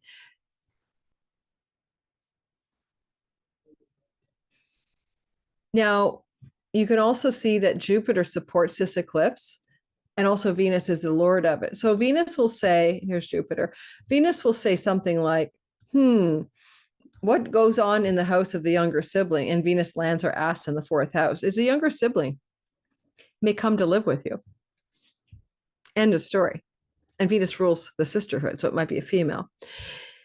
Or a childhood friend comes to live with you after this eclipse. Or a getaway, travel opportunity emerges close to home that lands itself as love in the home. I still don't like this for starting new relationships, this eclipse at all. South Node, Libra, Venus in detriment, but yeah. Now, Leo, Venus ruling the eclipse, sort of half-assed, not paying attention to it, inversion, does flow to Mars. Okay, let's go there and then we'll do Jupiter. So Mars, who can witness the eclipse from here, squares it. He's kind of like, let's cut and sever and change things and put him to bed like a funeral, Libitina, that have to do with karma regarding your karmic south node past life stuff. Okay, time to dump out karma, dump out old patterns, dump out vows of chastity, vows of poverty, whatever weird karmatic things that haunted you, karmatic curses included, like dirt, dump, and then put it to rest. Funeral time. And it's on a beautiful star, Sirius, a magical star, alchemical magic, is a good time for you proactively to do like spiritual work, to let go of things that are karmic and past life and no longer serve you, especially as it relates to your writing, your creativity, your siblings, your neighbors, your neighborhood relationships, your enjoyment of your daily life. Now, also, Jupiter loves this eclipse because he's direct motion flows to it. And you are basically trying to find good things happening as best as possible and some divine protection from Jupiter, from the house of the sibling one older than you. And also 11th house, connections to allies, benefactors, and people who wish to support you, friendship circles, friendship networks, big sis and brother kinds of friends, So that Jupiter can bring plenty and wealth to you through those kinds of people. But because he's also talking to the eclipse and a whole sign trine, he's kind of saying, well, I want this eclipse to support you, right? I want this eclipse to work for you, to bring greater career gains and financial prosperity to your life, and maybe more travel opportunities and balancing work-life pleasures with more engagement in fun travel opportunities.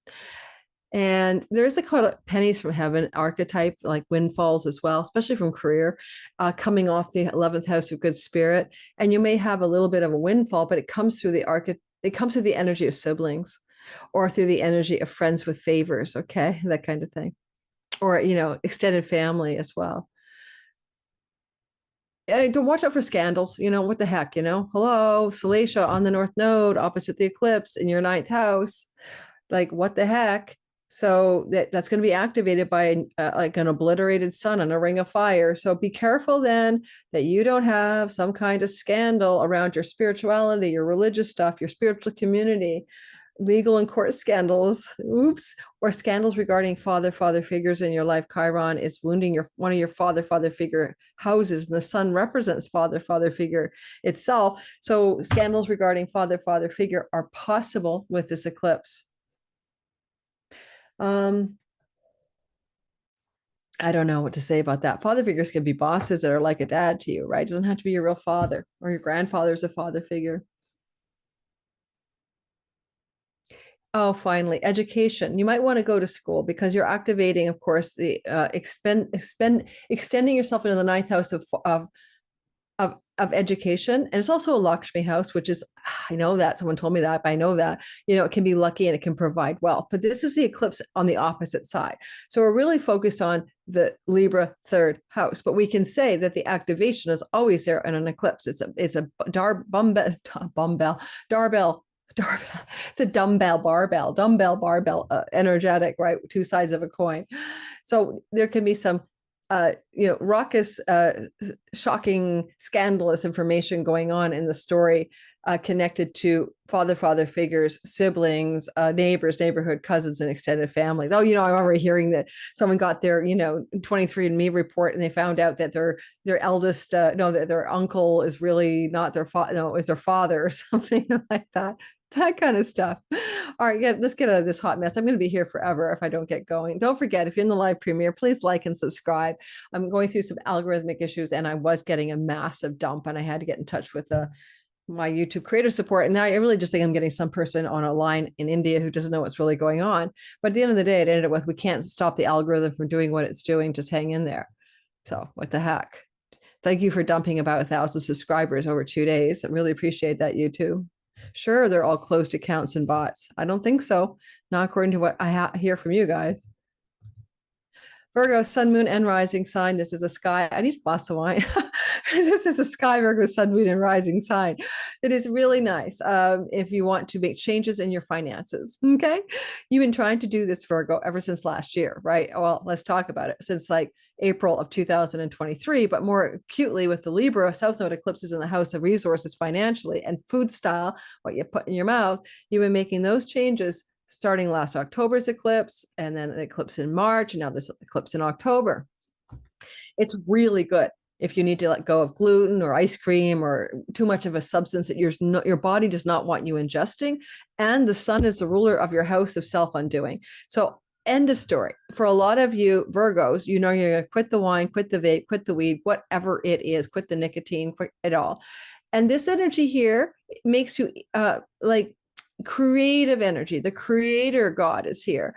And it's really, if you need to let go of a food style, Mercury gives you the mental stamina and balance, and this gives you the recreate your life around letting go of something that goes in your nose or mouth. And this is a really good time for like, yeah, the rehab vibe for a lot of you, or just literally pulling it off no matter what. But it's a money house, earnings house, and it's resources financially. And you have a surrender, let go, let God here. But it can also be a feeling like you don't have enough money, or that money's going out the window, or you're spending more than you're making, or you feel disappointed around money matters. No worries in one way. Jupiter is going to make your career very successful through to next June, and he will lend support for greater financial increase. But more importantly, the other side of the eclipse is here, and we have one March 29th next year, had one this year on April the 8th, one the year before, April, I don't remember the date. But you're trying to expand money. Like this is your investments, this is your inheritances, this is money you share with your spouse, and there's a pull to gobble, focus on that. It may be good and may be bad, but there's a pull there. I hope my mic isn't like too loud. And there's a pull to that kind of money, and you are not meant to like be on your hustle. You're meant to like let life show you other ways to receive unearned income, and some of that can be a reminder, this eclipse, that you don't have to be on the hustle.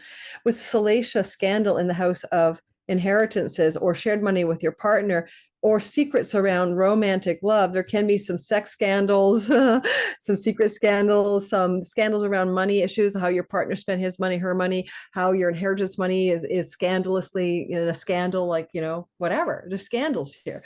So scandal means, something that's scandalous or salacious, gossipy.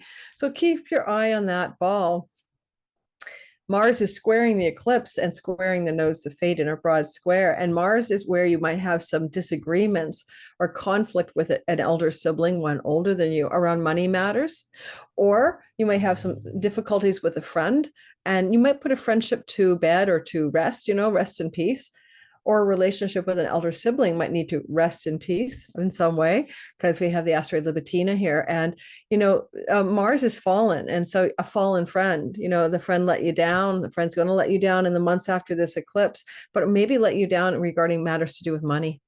I always say, don't mix money and friendship, but this could be one of those cases where it did go south on you.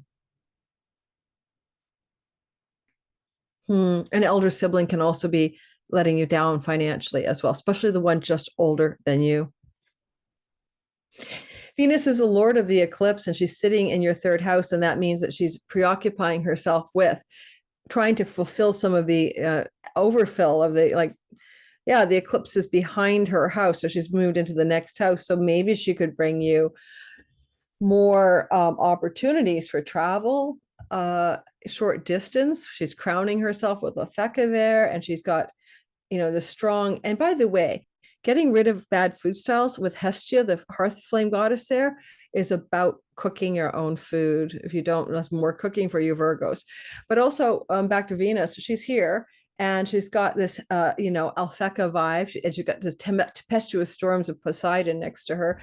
So you may have some rocky terrain as a Virgo, but also she's trying her best to fulfill something, maybe with disrupted travel plans or disappointments in travel plans, or things that are trying to happen regarding siblings and neighbors and extended family.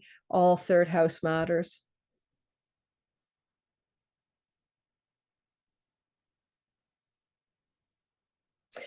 And if you are anybody who makes money in social media, online world, social Instagram, and all the platforms out there, Venus is going to try to help you here as Lord of the Eclipse, but she's trying to also show you to get like less hustle on and look for more success financially in other ways than making money on the grind and on the hustle. And if it's not up to you, really, maybe the North Node eclipse is here, right? The total solar eclipse April 8th, and then the next one, partial hybrid eclipse on March 29th, is going to give you money that you don't earn, right? An inheritance, a spousal separation agreement, a tax rebate that's massive. There's something trying to happen that gets you less preoccupied with making the money and more able to relax into just receiving money. Let's call it that.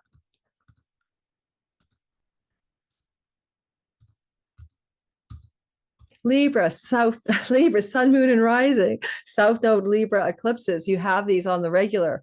Go watch the beginning of my video, but know that they happened in like 67 to 69 in Libra South Node. They happened in 87 to 89. They happened in 2004 to 2006. They're happening in this time frame. So watch what happened every time a South Node eclipse cycle asks you to let go or surrender or release something connected to your identity. You cannot cling to your identity. It has to be surrendered.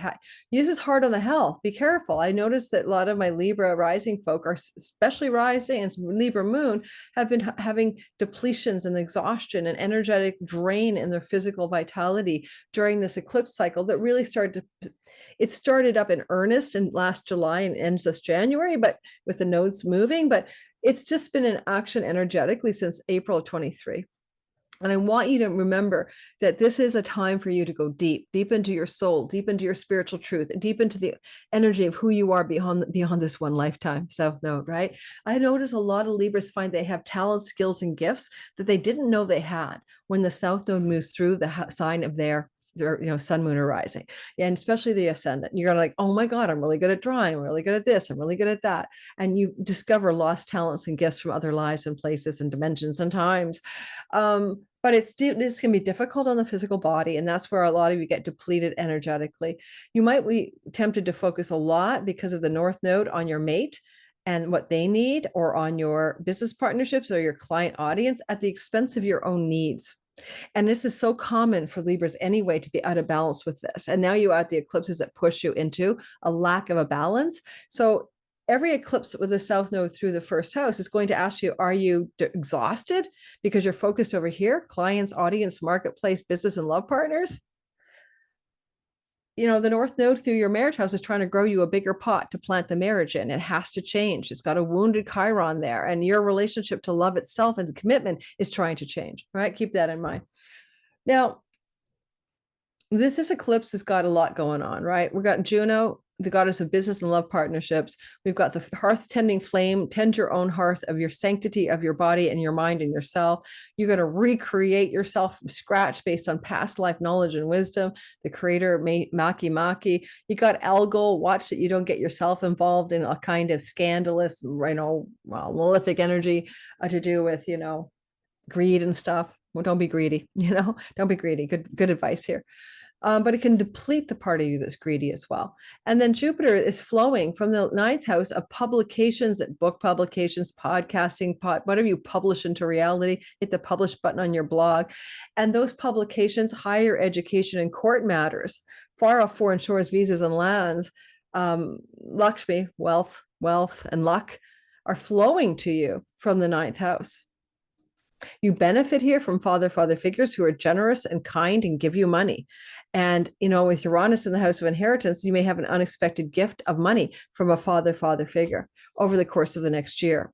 And it doesn't have to be literal, or maybe, because Mars is on Libitina, the funeral asteroid, but on beautiful and positive star Sirius.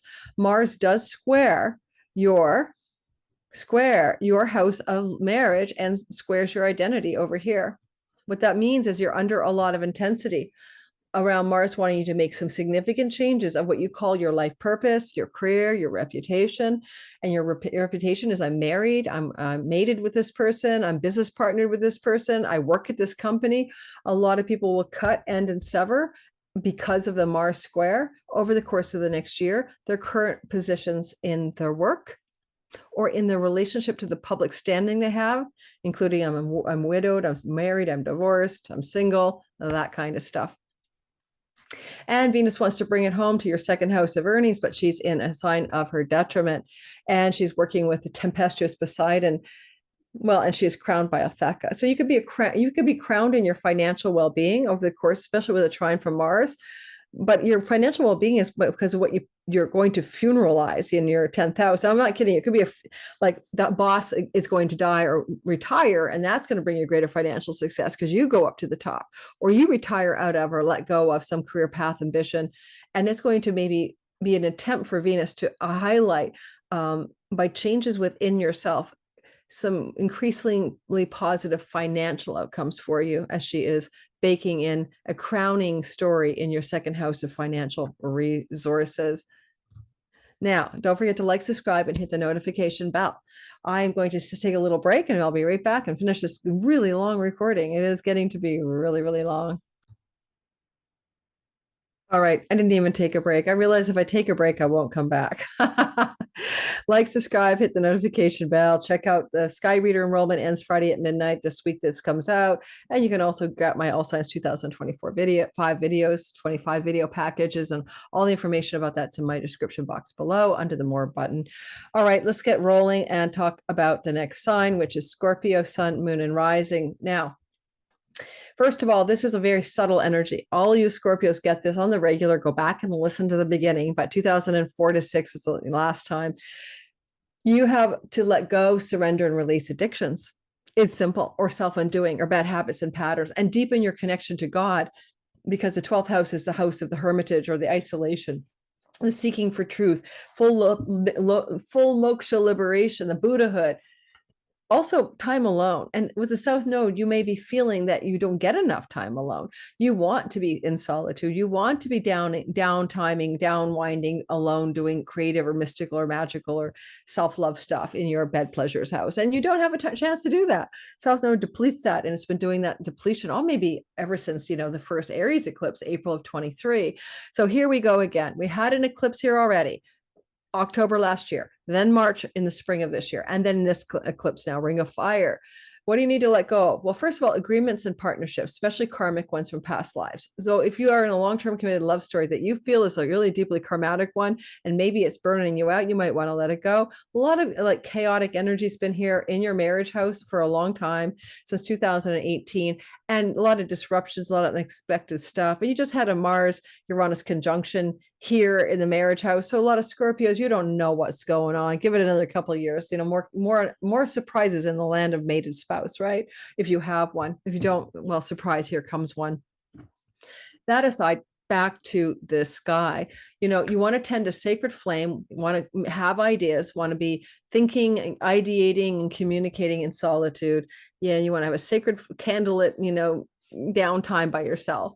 And you want to create new things. And this is really artistic energy with Libra. And so any of you Scorpios who are creative writers, artists, etc., that's a big call. You might be feeling depleted and letting go of money from foreign entities, foreign lands, digital revenue, borderless income. South Node is pulling that money away from you if that's the kind of money you make. And you may want to travel with Mercury here in the next year. And if you do, you're going to travel far and wide into places you feel like you've been to before, big adventures to past life homes, especially with Mars baking into the house of long distance and foreign land travel. Now, with this Libitina here, it could be also traveling because of the death of a father figure. Maybe to go to the funeral, maybe also in the next year or so, because a father figure left you an inheritance. Jupiter in the 8th house of inheritance, Mars on Libitina, flowing to the house of long distance, far off lands and connected to travel. Just a story. Your chart is a general bell curve, right? It's just general astrology. Your own natal chart is specific to you. So this is just for entertainment purposes only then, if that helps, right? Now, I would say to you that Jupiter is going to try to give you chunky money on earned income. So inheritances, tax rebates, a stock takes off, more money in your marriage or business partnership environments, more money you share with others, you don't directly earn in your work. And Jupiter continues to offer that to you through till next June. So keep that in mind. And when I see this kind of energy with the Mars here in a father figure house, that's what I came up with. And this is a house of hospitals. And so sometimes a South Node transit through the 12th leads to people that you know in hospitals, not you, or jails or isolations or dungeons, right? And people in those places. This is good for letting go of addictions, as I said, self-undoing and bad habits. That's ideal for you under this transit, under this eclipse cycle. Watch out for scandal in the office, in the workplace, scandal regarding money you owe and debts that you owe, scandal regarding inheritances. All right. That could happen in the next year. You do want to note that Venus is traveling during the time of the eclipse through the sign of you, ultimately as the owner of the 12th house, moving through the sign of your identity. This is true, very true for the ascendants, but secondarily sun and moon. You might improve your physical appearance because of, and your mental, emotional joy, well-being because of this eclipse. But it's because of what you need to let go of in the 12th house. And again, those are the ways you unravel your own life. You're not your own best self there. And, you know, if it connects you to a kind of deep surrender around something that you wish to create something new by letting go, right? You can't receive when your hand is clenched because you're grasping. And so you can put yourself in a receiving posture. Ask for, this is like petition the divine. St. Francis of Assisi prayer, make me an instrument of your peace. Ask for the divine to speak to you, because a lot of Scorpios have the power here to really tap into a divine connection to the greater powers, the prime mover, the divine will. And this is your chance. This eclipse is good for that. And it can allow you to completely let go of any kind of addictions, but also then improve your own sense of self-being, self-love, wellness, and self-being. Poseidon means it's a little turbulent in the reformation, but Venus is wearing Alphecca, the crown, in the house of your identity. Sun, a crowning of your career. Scorpio sun. Scorpio moon, a crowning around where you live in your home or your mental, emotional outlook, or your identity. Everything about you gets crowned by Venus. And Scorpio, she's a little goth, but she's still Venus, guys. She's still Venus. Okay. That's good. That's good. That's what I got. I hope that helps.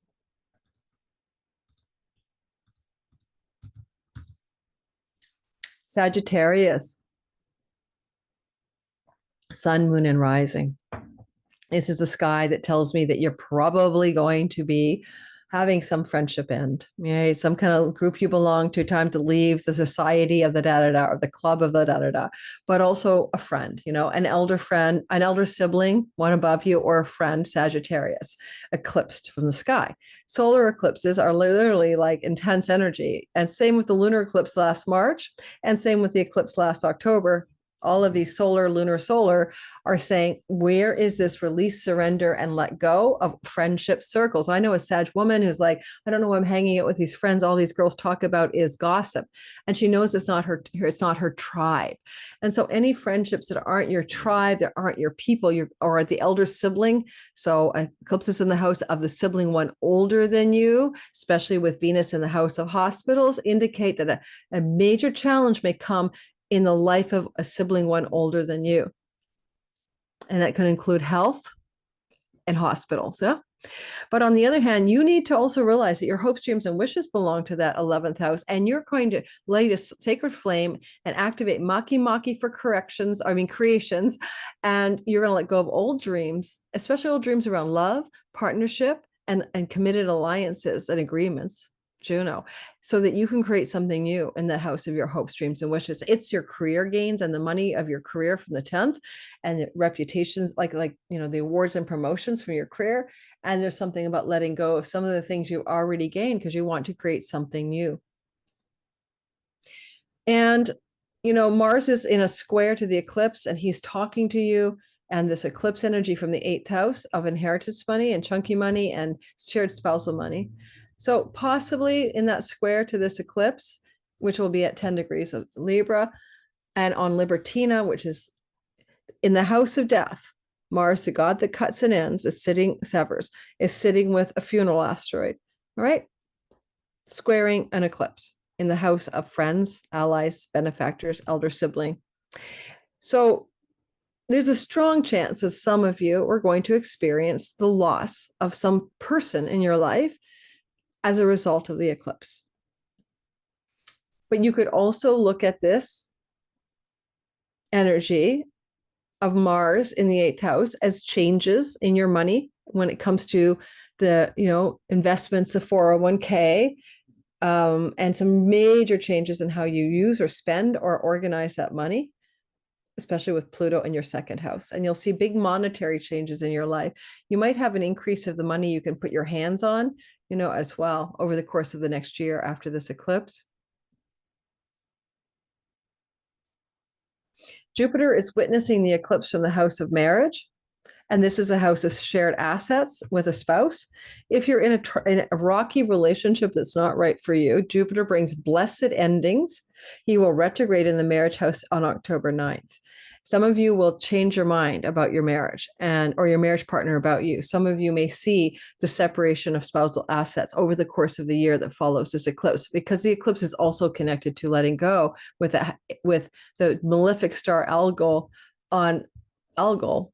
Did I say Algol? Algorab on Juno, right? The god of marriage, goddess of marriage. So like a lot of you know this already. I'm not telling you something new, like, oh no, my husband doesn't want to be with me, my wife doesn't. No, it's got trouble. This is not going to surprise you. Not going to surprise you, okay? It's you kind of don't think it's going to work, and it won't work. And I wouldn't start a new relationship under this on purpose, by the way, just telling you. And yeah, we have a nice big water trine offside of the eclipse with only, so, I mean, things about this eclipse of Mars could have is druthers could change your home. You may change your residence. You might buy a home, sell a home, rent a home, but you may change where you live in the next 12 months as well. All right. And I think the last thing I'll leave you with is look for a new dream about your life. Look for something new. Don't get stuck in the old visions and dreams of what you thought your life should look like. You might be feeling melancholic, alone, lonely, heavy, burdened, responsible in your home right now. That's Saturn down there through to 2026. This eclipse could break up that stagnation, especially now that you're going to move into North Node eclipses in the 4th house. You think you know where you want to live, but you're either expanding your home dramatically or you're changing your home over the next couple of years. Okay. Capricorn, sun, moon, and rising sign. It is like an eclipse that's happening angular to you, as it is for Libra and Aries and Cancer. So first of all, because of that, it's the wheel of fortune spinning your destiny, spinning your life, right? And you had eclipses up here in the 10th house of your career, October of 23, March of 24, and now this one, October of 24. And March of 24, October of 24, and even feeling it as early as March of 23 with the first Aries eclipse down here. Now, to me, when I see eclipses in the 10th house, you should go back to 2004 to 2006 and 1987, 89 and 1966, 69, 67, 69. Remember those time frames. There is a drainage here, like a drainage unit draining things out of your career. Now, if you don't have a career, then what do you do in the world that people regard you for, right? What they see you doing, your actions or praxis in the world, because this is where things are letting go, let God, releasing, surrendering, and disappointing or difficult. We all want the worldly success, and the South Node is not the worldly success. So a lot of Capricorns have been faced with the fact that they're not having worldly success. It's not allowed right now. And it is time for you to do a new creation, because of the creation god up here, Makemake, on the eclipse, as well as tend a sacred flame in the house of career and reputation, as well as come up with new ideas and negotiations and deals and communications and partnerships in the career of reputation house, but also having to let go of old as well. So it's almost like the transition between the old and the new, this last eclipse. So you know that you've already let go of a lot in the last year and a half. Now you have to figure out what the new thing is to fill the space in this part of your life. And because this is not just your career, it's your social standing and your reputation. My reputation for, I'm married, I'm divorced, I'm widowed. What is your reputation about your social life and who you are in this world? I'm retired, I'm not retired. That reputation or social standing is changing as well. And one thing had to be let go of, so something new can start here. That's what that is. And it may have been a journey for a lot of you, difficult. It's like the house of weddings, the 10th house. Big public statements are made up here in the 10th house. Well, Mars is objecting in a square, and he's in his fall in the marriage house. And so if you are a married Capricorn, and I mean, here comes the bride, legal married, or here comes the groom, then this can literally be, I mean, it have to be a really long-term relationship. But with Juno, the goddess of legal marriage and commitment and surrender, and Mars here, some of you will let go of a long-term committed love relationship. This like a marriage. Mars is cut, end, and sever, and Libitina is funeral, right? Oh, don't worry. I don't think your significant other's going to die. I already hear the question. I mean, that would be your own chart, and there's a way to determine which planet represents your spouse and then find out what's going on. And that's not this story. I'm just saying the energy of business partners, marriage partners, or the way you address your client audience and marketplace is coming to a end or sever or cut, and it's going to go into a like metaphoric funeral here. Certainly, with the sun being eclipsed is the ruler of the eighth house of shared resources. This again has some of the energy to do with spousal separation of assets in a downdraft in a relationship. This is true for the ascendant Capricorn. It's not as true for the moon and the sun. The moon is your body and your home. So that's going to have a change, right? It's all about a change of home connected to your career and reputation and your marriage partner. Okay. And if it's going to be about your sun, it's a change in your career connected to business partners, audience, marketplace, and clients. All right. Now, watch out for scandals. Salacia, Chiron, the wound, North Node in the fourth house. Where is this scandal coming from, guys? It's a scandal about mom, dad, family of origin, people in your home, your domestic private life, what you do there. Scandalous gossip could come from this. Be cautious around scandalous gossip about your private home, domestic life. You're not famous probably, so it probably isn't a big deal, but it can also be scandals regarding homeland, property, real estate, spouse, committed relationship partner for the ascendant, particularly not sun and moon. Jupiter is looking on this favorably. He's saying, why don't we help you? Get a job, basically, or pay off a debt, or get a new pet, or get some kind of beautiful connection to your work and service in this world, connected to recreation, like the creation God is there of your career. Jupiter can bring you lucky new career path opportunities over the course of the 6 months after this eclipse. And let's see what happens. 6 months up to a year. You know what I mean? The vibe is there. A month before, a few months after. And also with Pluto's last day in your house, I'm doing a separate video about how Pluto does the eclipse in a part 2 video, but you're feeling the power, right? You got the power. You know yourself here. You are like the one who's been through the transformation. You are no longer a caterpillar. You are a butterfly. All right. You got this. And Venus is the Lord of the eclipse in the 11th house. Well, with tempestuous storms of Poseidon, but also she's crowned here. If you can recreate your career, you're going to crown yourself in the area of your life that represents your career gains and your career success as well. But also it could be that a crowned entity, an elder sibling, some ally or benefactor or friend is going to support you to recreate that career, right? By bringing a crowning Alphecca as a crown energy to your career gains house. But there's some tempestuous storms involved.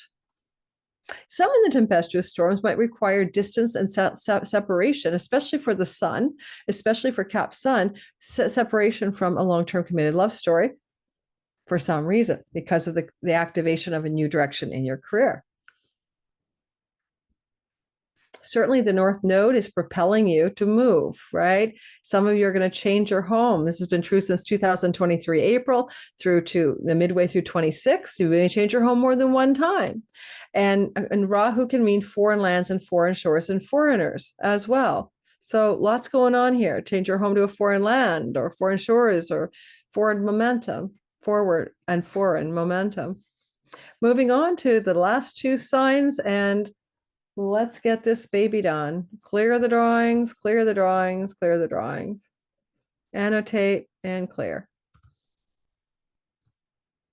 All right, Aquarius, Aquarius sun, Aquarius moon, and Aquarius rising. I am one of you.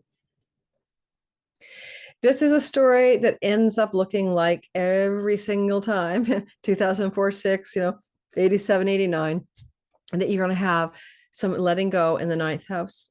Surrender, let go, release something. It is a kind of thing, 87, 88. When I think back to my own life to try to compare notes, I let go of a career in publishing, right? I was in a magazine industry publishing, and I was also trying to write a book and get it published. I lived in New York City, and eventually I had to let it go because I got pregnant in 1988, and I let that career go. There's no spouse, there was no child care leave structures in New York City in the 80s. I just couldn't do it all, and I'd rather take care of my child than not. So for a lot of reasons, I let go of something in the ninth house: publications, publishing, and the access of writing and publishing. I was in the magazine industry, right? I was an editor, senior editor. You might find that this, and then what happened in 2004, 2006, did I let go of? Surrender, release in the ninth house. Oh, I changed countries. I let go of the house of foreign lands. Oh, why is that moving? I used to live in New York City and then Washington, D.C. area. And then in 2004, I moved back to Canada. So I let go of my visa. I had a special visa to be there because I was a G4 visa holder, and I let go of my visa as well, which is a thing of the ninth house. So you see, it's very literal. Astrology is very literal. So you're letting go again. Courts, legal matters, visas, foreign lands, third marriage environment, second house is second marriage, seventh house is first marriage. You always ask me that. You're letting go of things to do with publishing and publications, higher education and opportunities in higher education. Oh my God. In 2004, was that the 2004? Am I losing track? Yeah, I can't remember. No. I wasn't doing anything with higher education then. No, forget it. But what have you been letting go there in the ninth house? Surrender, release, let go. 2004 to 2006, I started my master's of fine arts. No, I started my master's in transpersonal psychology. I have an undergrad in psych and journalism, and I let it go. I quit. I did 2 years and didn't continue. So there's letting go of higher education. I'm just trying to show you this works. So where are you having yet again to surrender, release, and let go? Because it's destined. And it connects to those themes I've just mentioned. And ninth house is also God, the meaning of life, your spiritual philosophy. Maybe you've outgrown it. Maybe you have to let it go. There's something new that wants to be coming through the house of deep spiritual surrender. Like it is the house of God, and the south node is that surrendered place. Like make me an instrument of your peace, or thy will, but not my will, but thy will, or whose will is in charge. There's that. South node represents past lives and gifts you have, and you may travel during the cycle that started, in October of 23, and then in March of 24, and this eclipse now on April the 2nd, travel to foreign shores and lands, to places that are familiar, like you feel like you've been there before. That's what it'll do. I went to Egypt in the 87 to 89 one, and I felt like I'd been there before. I almost fainted in the King Herod display in the Cairo Museum. So foreign land travel to places from past lives is very possible here as well. And of course, this eclipse opens up that opportunity again over the next several months. And you may want to really look deeply into your soul about what the meaning of purpose of your life is, and find that direction that uses talents and skills that you have from other lives as well. It's the meaning of life house, dharma, that kind of thing. Now, one thing I notice here is, of course, the square from Mars, and you might have to retire out, quit a job. Now, a job, a career path of some sort. Mars is in the house of work. And this is the funeral asteroid Libitina. It's almost like having a funeral, but Sirius, the dog star, is very beautiful and powerful. But you may find that this eclipse, unlike the other ones, can have you decide to leave behind a job or an aspect of work and job and put it away to bed, to rest in peace for good, right? You don't resurrect it. It's done. And I find that interesting because you might find it is like wonderful to let go, because Venus is the Lord of the eclipse in the 10th. And she says, well, whatever you let go of courtesy of Mars, I'm going to bring it here for you. And that is like, look at me, I'm a celebrity, or I'm famous, or I'm successful, or I'm lucky and happy and chosen, and wonderful things are happening, with a little tempestuous Poseidon like storms, but Alphecca, the crown. So you can be crowned in your career by what you are willing to quit or end or sever. Now, that includes severing, ending, and quitting addictions as well, and self-undoing. We'll be talking more about that in the Pluto video connected to this eclipse, but that can also bring you greater success in your work as well. Mm-hmm. And even just ending a rental agreement around a property that you rent as a tenant or a landlord, strangely enough, with the Uranus-Mars energy here, strangely enough, is indicated from this eclipse that you could let go of a property, but it ultimately can bring you greater success in your career. Jupiter is flowing in this way to this part of the sky, which we don't always have, guys. And what does that say? The trine from Jupiter, it says basically that you can find some good luck here. This is the Lakshmi wealth house with good fortune and prosperity. This is the house of good fortune with money luck through speculation, gaming, lotteries, windfalls that way, winning money. And this is one of those rare charts where this eclipse could look like a destined karmic winning of money. Also, interestingly, some information or news about being a grandparent over the next year as well. But certainly it's good for money luck and bounty and financial bounty over the course of the months that follow this eclipse. So that's kind of a nice sweet touch for us. And we don't mind this eclipse because it flows to us in a trine. The air signs don't mind eclipses in air. So we're going like, yeah, this is great. I didn't mind moving to Canada. I didn't mind taking time and quitting my job to have a baby. I was excited. So you're excited by these changes. Even the South Node eclipses, you're more excited than you are trepidatious. Huh? That's for sure.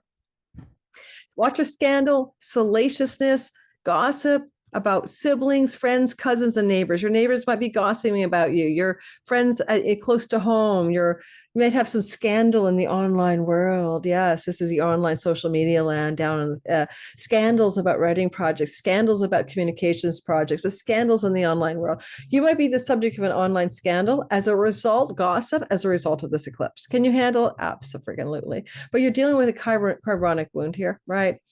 Ever since 2019. You don't like being talked about. I don't like being trolled. I don't like people telling me things about myself that's not true either, and then also spreading it. So this is kind of like, okay, here comes some more, right? Expansion of scandal or, that kind of shit. And definitely with Mars ruling this part of the chart, if there's going to be a scandal about you from the neighbors, the siblings, the aunts, uncles, cousins, nephews, extended family, with Mars here, it's probably connected to matters to do with the work you do in the world, right? So there you go. Professional scandal. And I am literally not going to spend that much more time on us. I hope that my examples didn't get in the way. This is legal matters. This is at higher education. Oh, yes. You could let go of your college. I told you about me. I let go of my master's in transpersonal psychology. I did 2 or 3 years and I ditched, right? I remember telling them why I ditched. It felt really true at the time. I'm glad I did it. So keep it in mind. Next. Pisces, sun, moon, and rising. Don't forget, like, subscribe, hit the notification bell. It does help the channel grow. I hope I'm out of the timeout corner with YouTube by the time you see this. I really do. All right, let's move into the last sign, and that is Pisces. So Pisces, sun, moon, and rising sign, the sky is giving you that eclipse cycle you've had 2004, 6, 1987, 89. Here we are again. You're going to be letting go and releasing, surrendering something because that's the South Node. And it's in the house of chunky money. Now, look, you might have to let go of money that you did not work for. Like you could lose money in the markets here, stock market. This started October of 23. This started October of 23. Another lunar eclipse, March of 24. Another eclipse here. Be careful. This is definitely looking like stock market problems for you if you're not careful, or letting go of that inheritance money, or releasing or surrendering the money you rely on from your spouse. Right? Mercury rules the house of the spouse. He's in the house of the shared assets from the spouse, and he's in the house of death. This is where you got to know your astrology, because a first spouse would be Mercury in your chart. No, well, there's different techniques. But so I'm not going to go there, but this is general bell curve astrology.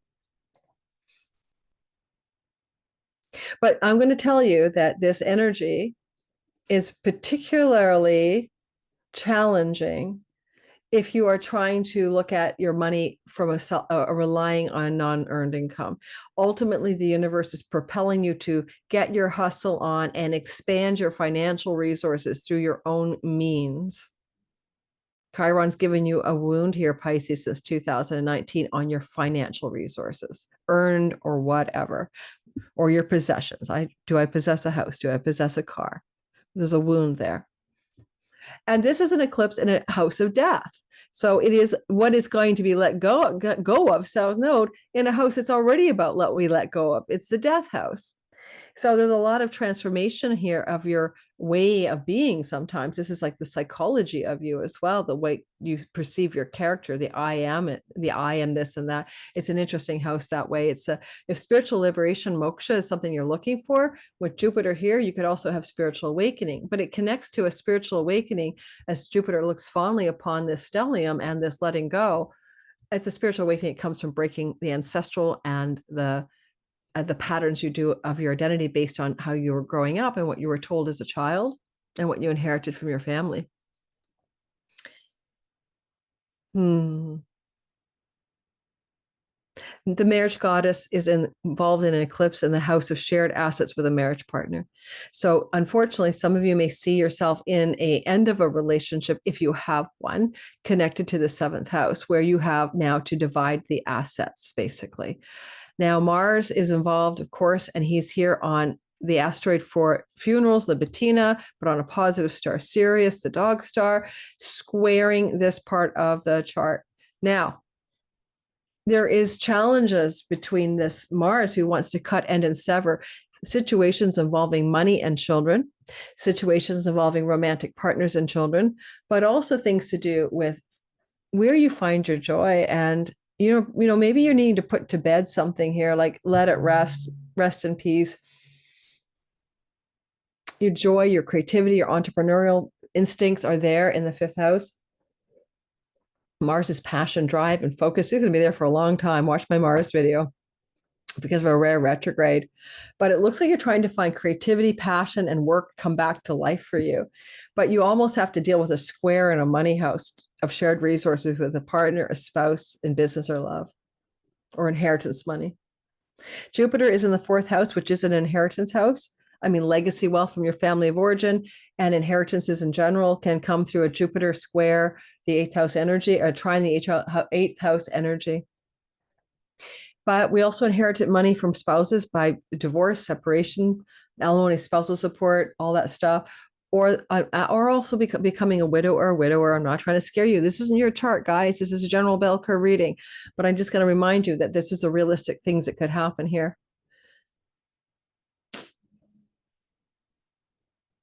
Venus wants to give you some support. I mean, she is the Lord of the eclipse. Yes, in aversion, yes, in detriment, but she would try to give you some support regarding foreign shores, foreign lands, visas, passports, long distance travel, and legal and court matters involving money you share with others through inheritance or separation or spousal assets. Venus is there to help you with her crown on if this is a story that impacts your life in the next year. Otherwise, some of you may expect you would go back to school or re-educate yourself because of some chunky money stories or some increases in assets. Now, the South Node is often what we need to let go of, but it's also to do with our karmic past life narratives.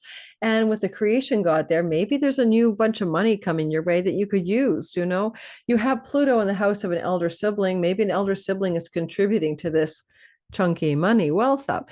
But I would say with Venus in your ninth house, other than going back to school or winning in court matters, visas, passports, and foreign travel can be involved in your story as a result of the next, up to a year after this eclipse.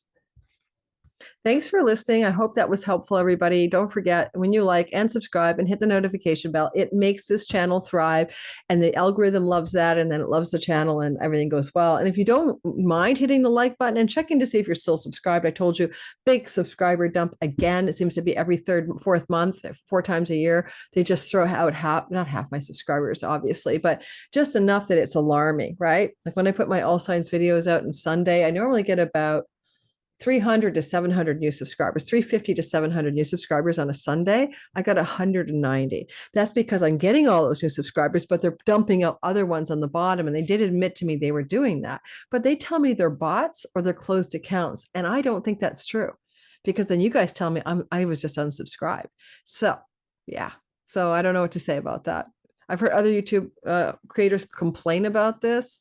So I'm not the only one, but just check to see if you're still subscribed if you want to be subscribed. Thanks for listening. Don't forget, you know the drill, like, subscribe, hit the notification bell, click the more button for everything I have to offer. Find out more about what I do, where you can reach me on other platforms, especially in my Patreon community. That's where I have intimate contact, read the comments, create chats just for my community. And so I'm much more engaged there in terms of getting to know me a bit more and have more contact and content with me. Up to 3 Zoom meetings with me every month. Thanks, guys. Ciao, ciao. Oops, I want to say, don't forget, wear white, burn incense, play soft, gentle Tibetan bowls or some kind of music that makes you calm on October 2nd. Don't get angry. Don't get mad. Don't get agitated. Don't get bitter. Don't get depressed. Be as super sattvic and chill as you can to bake in the positive energies when the light of the sun is darkened. And that's a portal. And you want to be in your own sovereign goodness of your own ease and well-being and balance on the October 2nd eclipse. Adjust for your time zone, right? I think it's around noon EDT, Eastern Daylight Time. Check out your own time zone for the eclipse, but it lasts for the whole day. So you know the gist, right? Bye, everyone.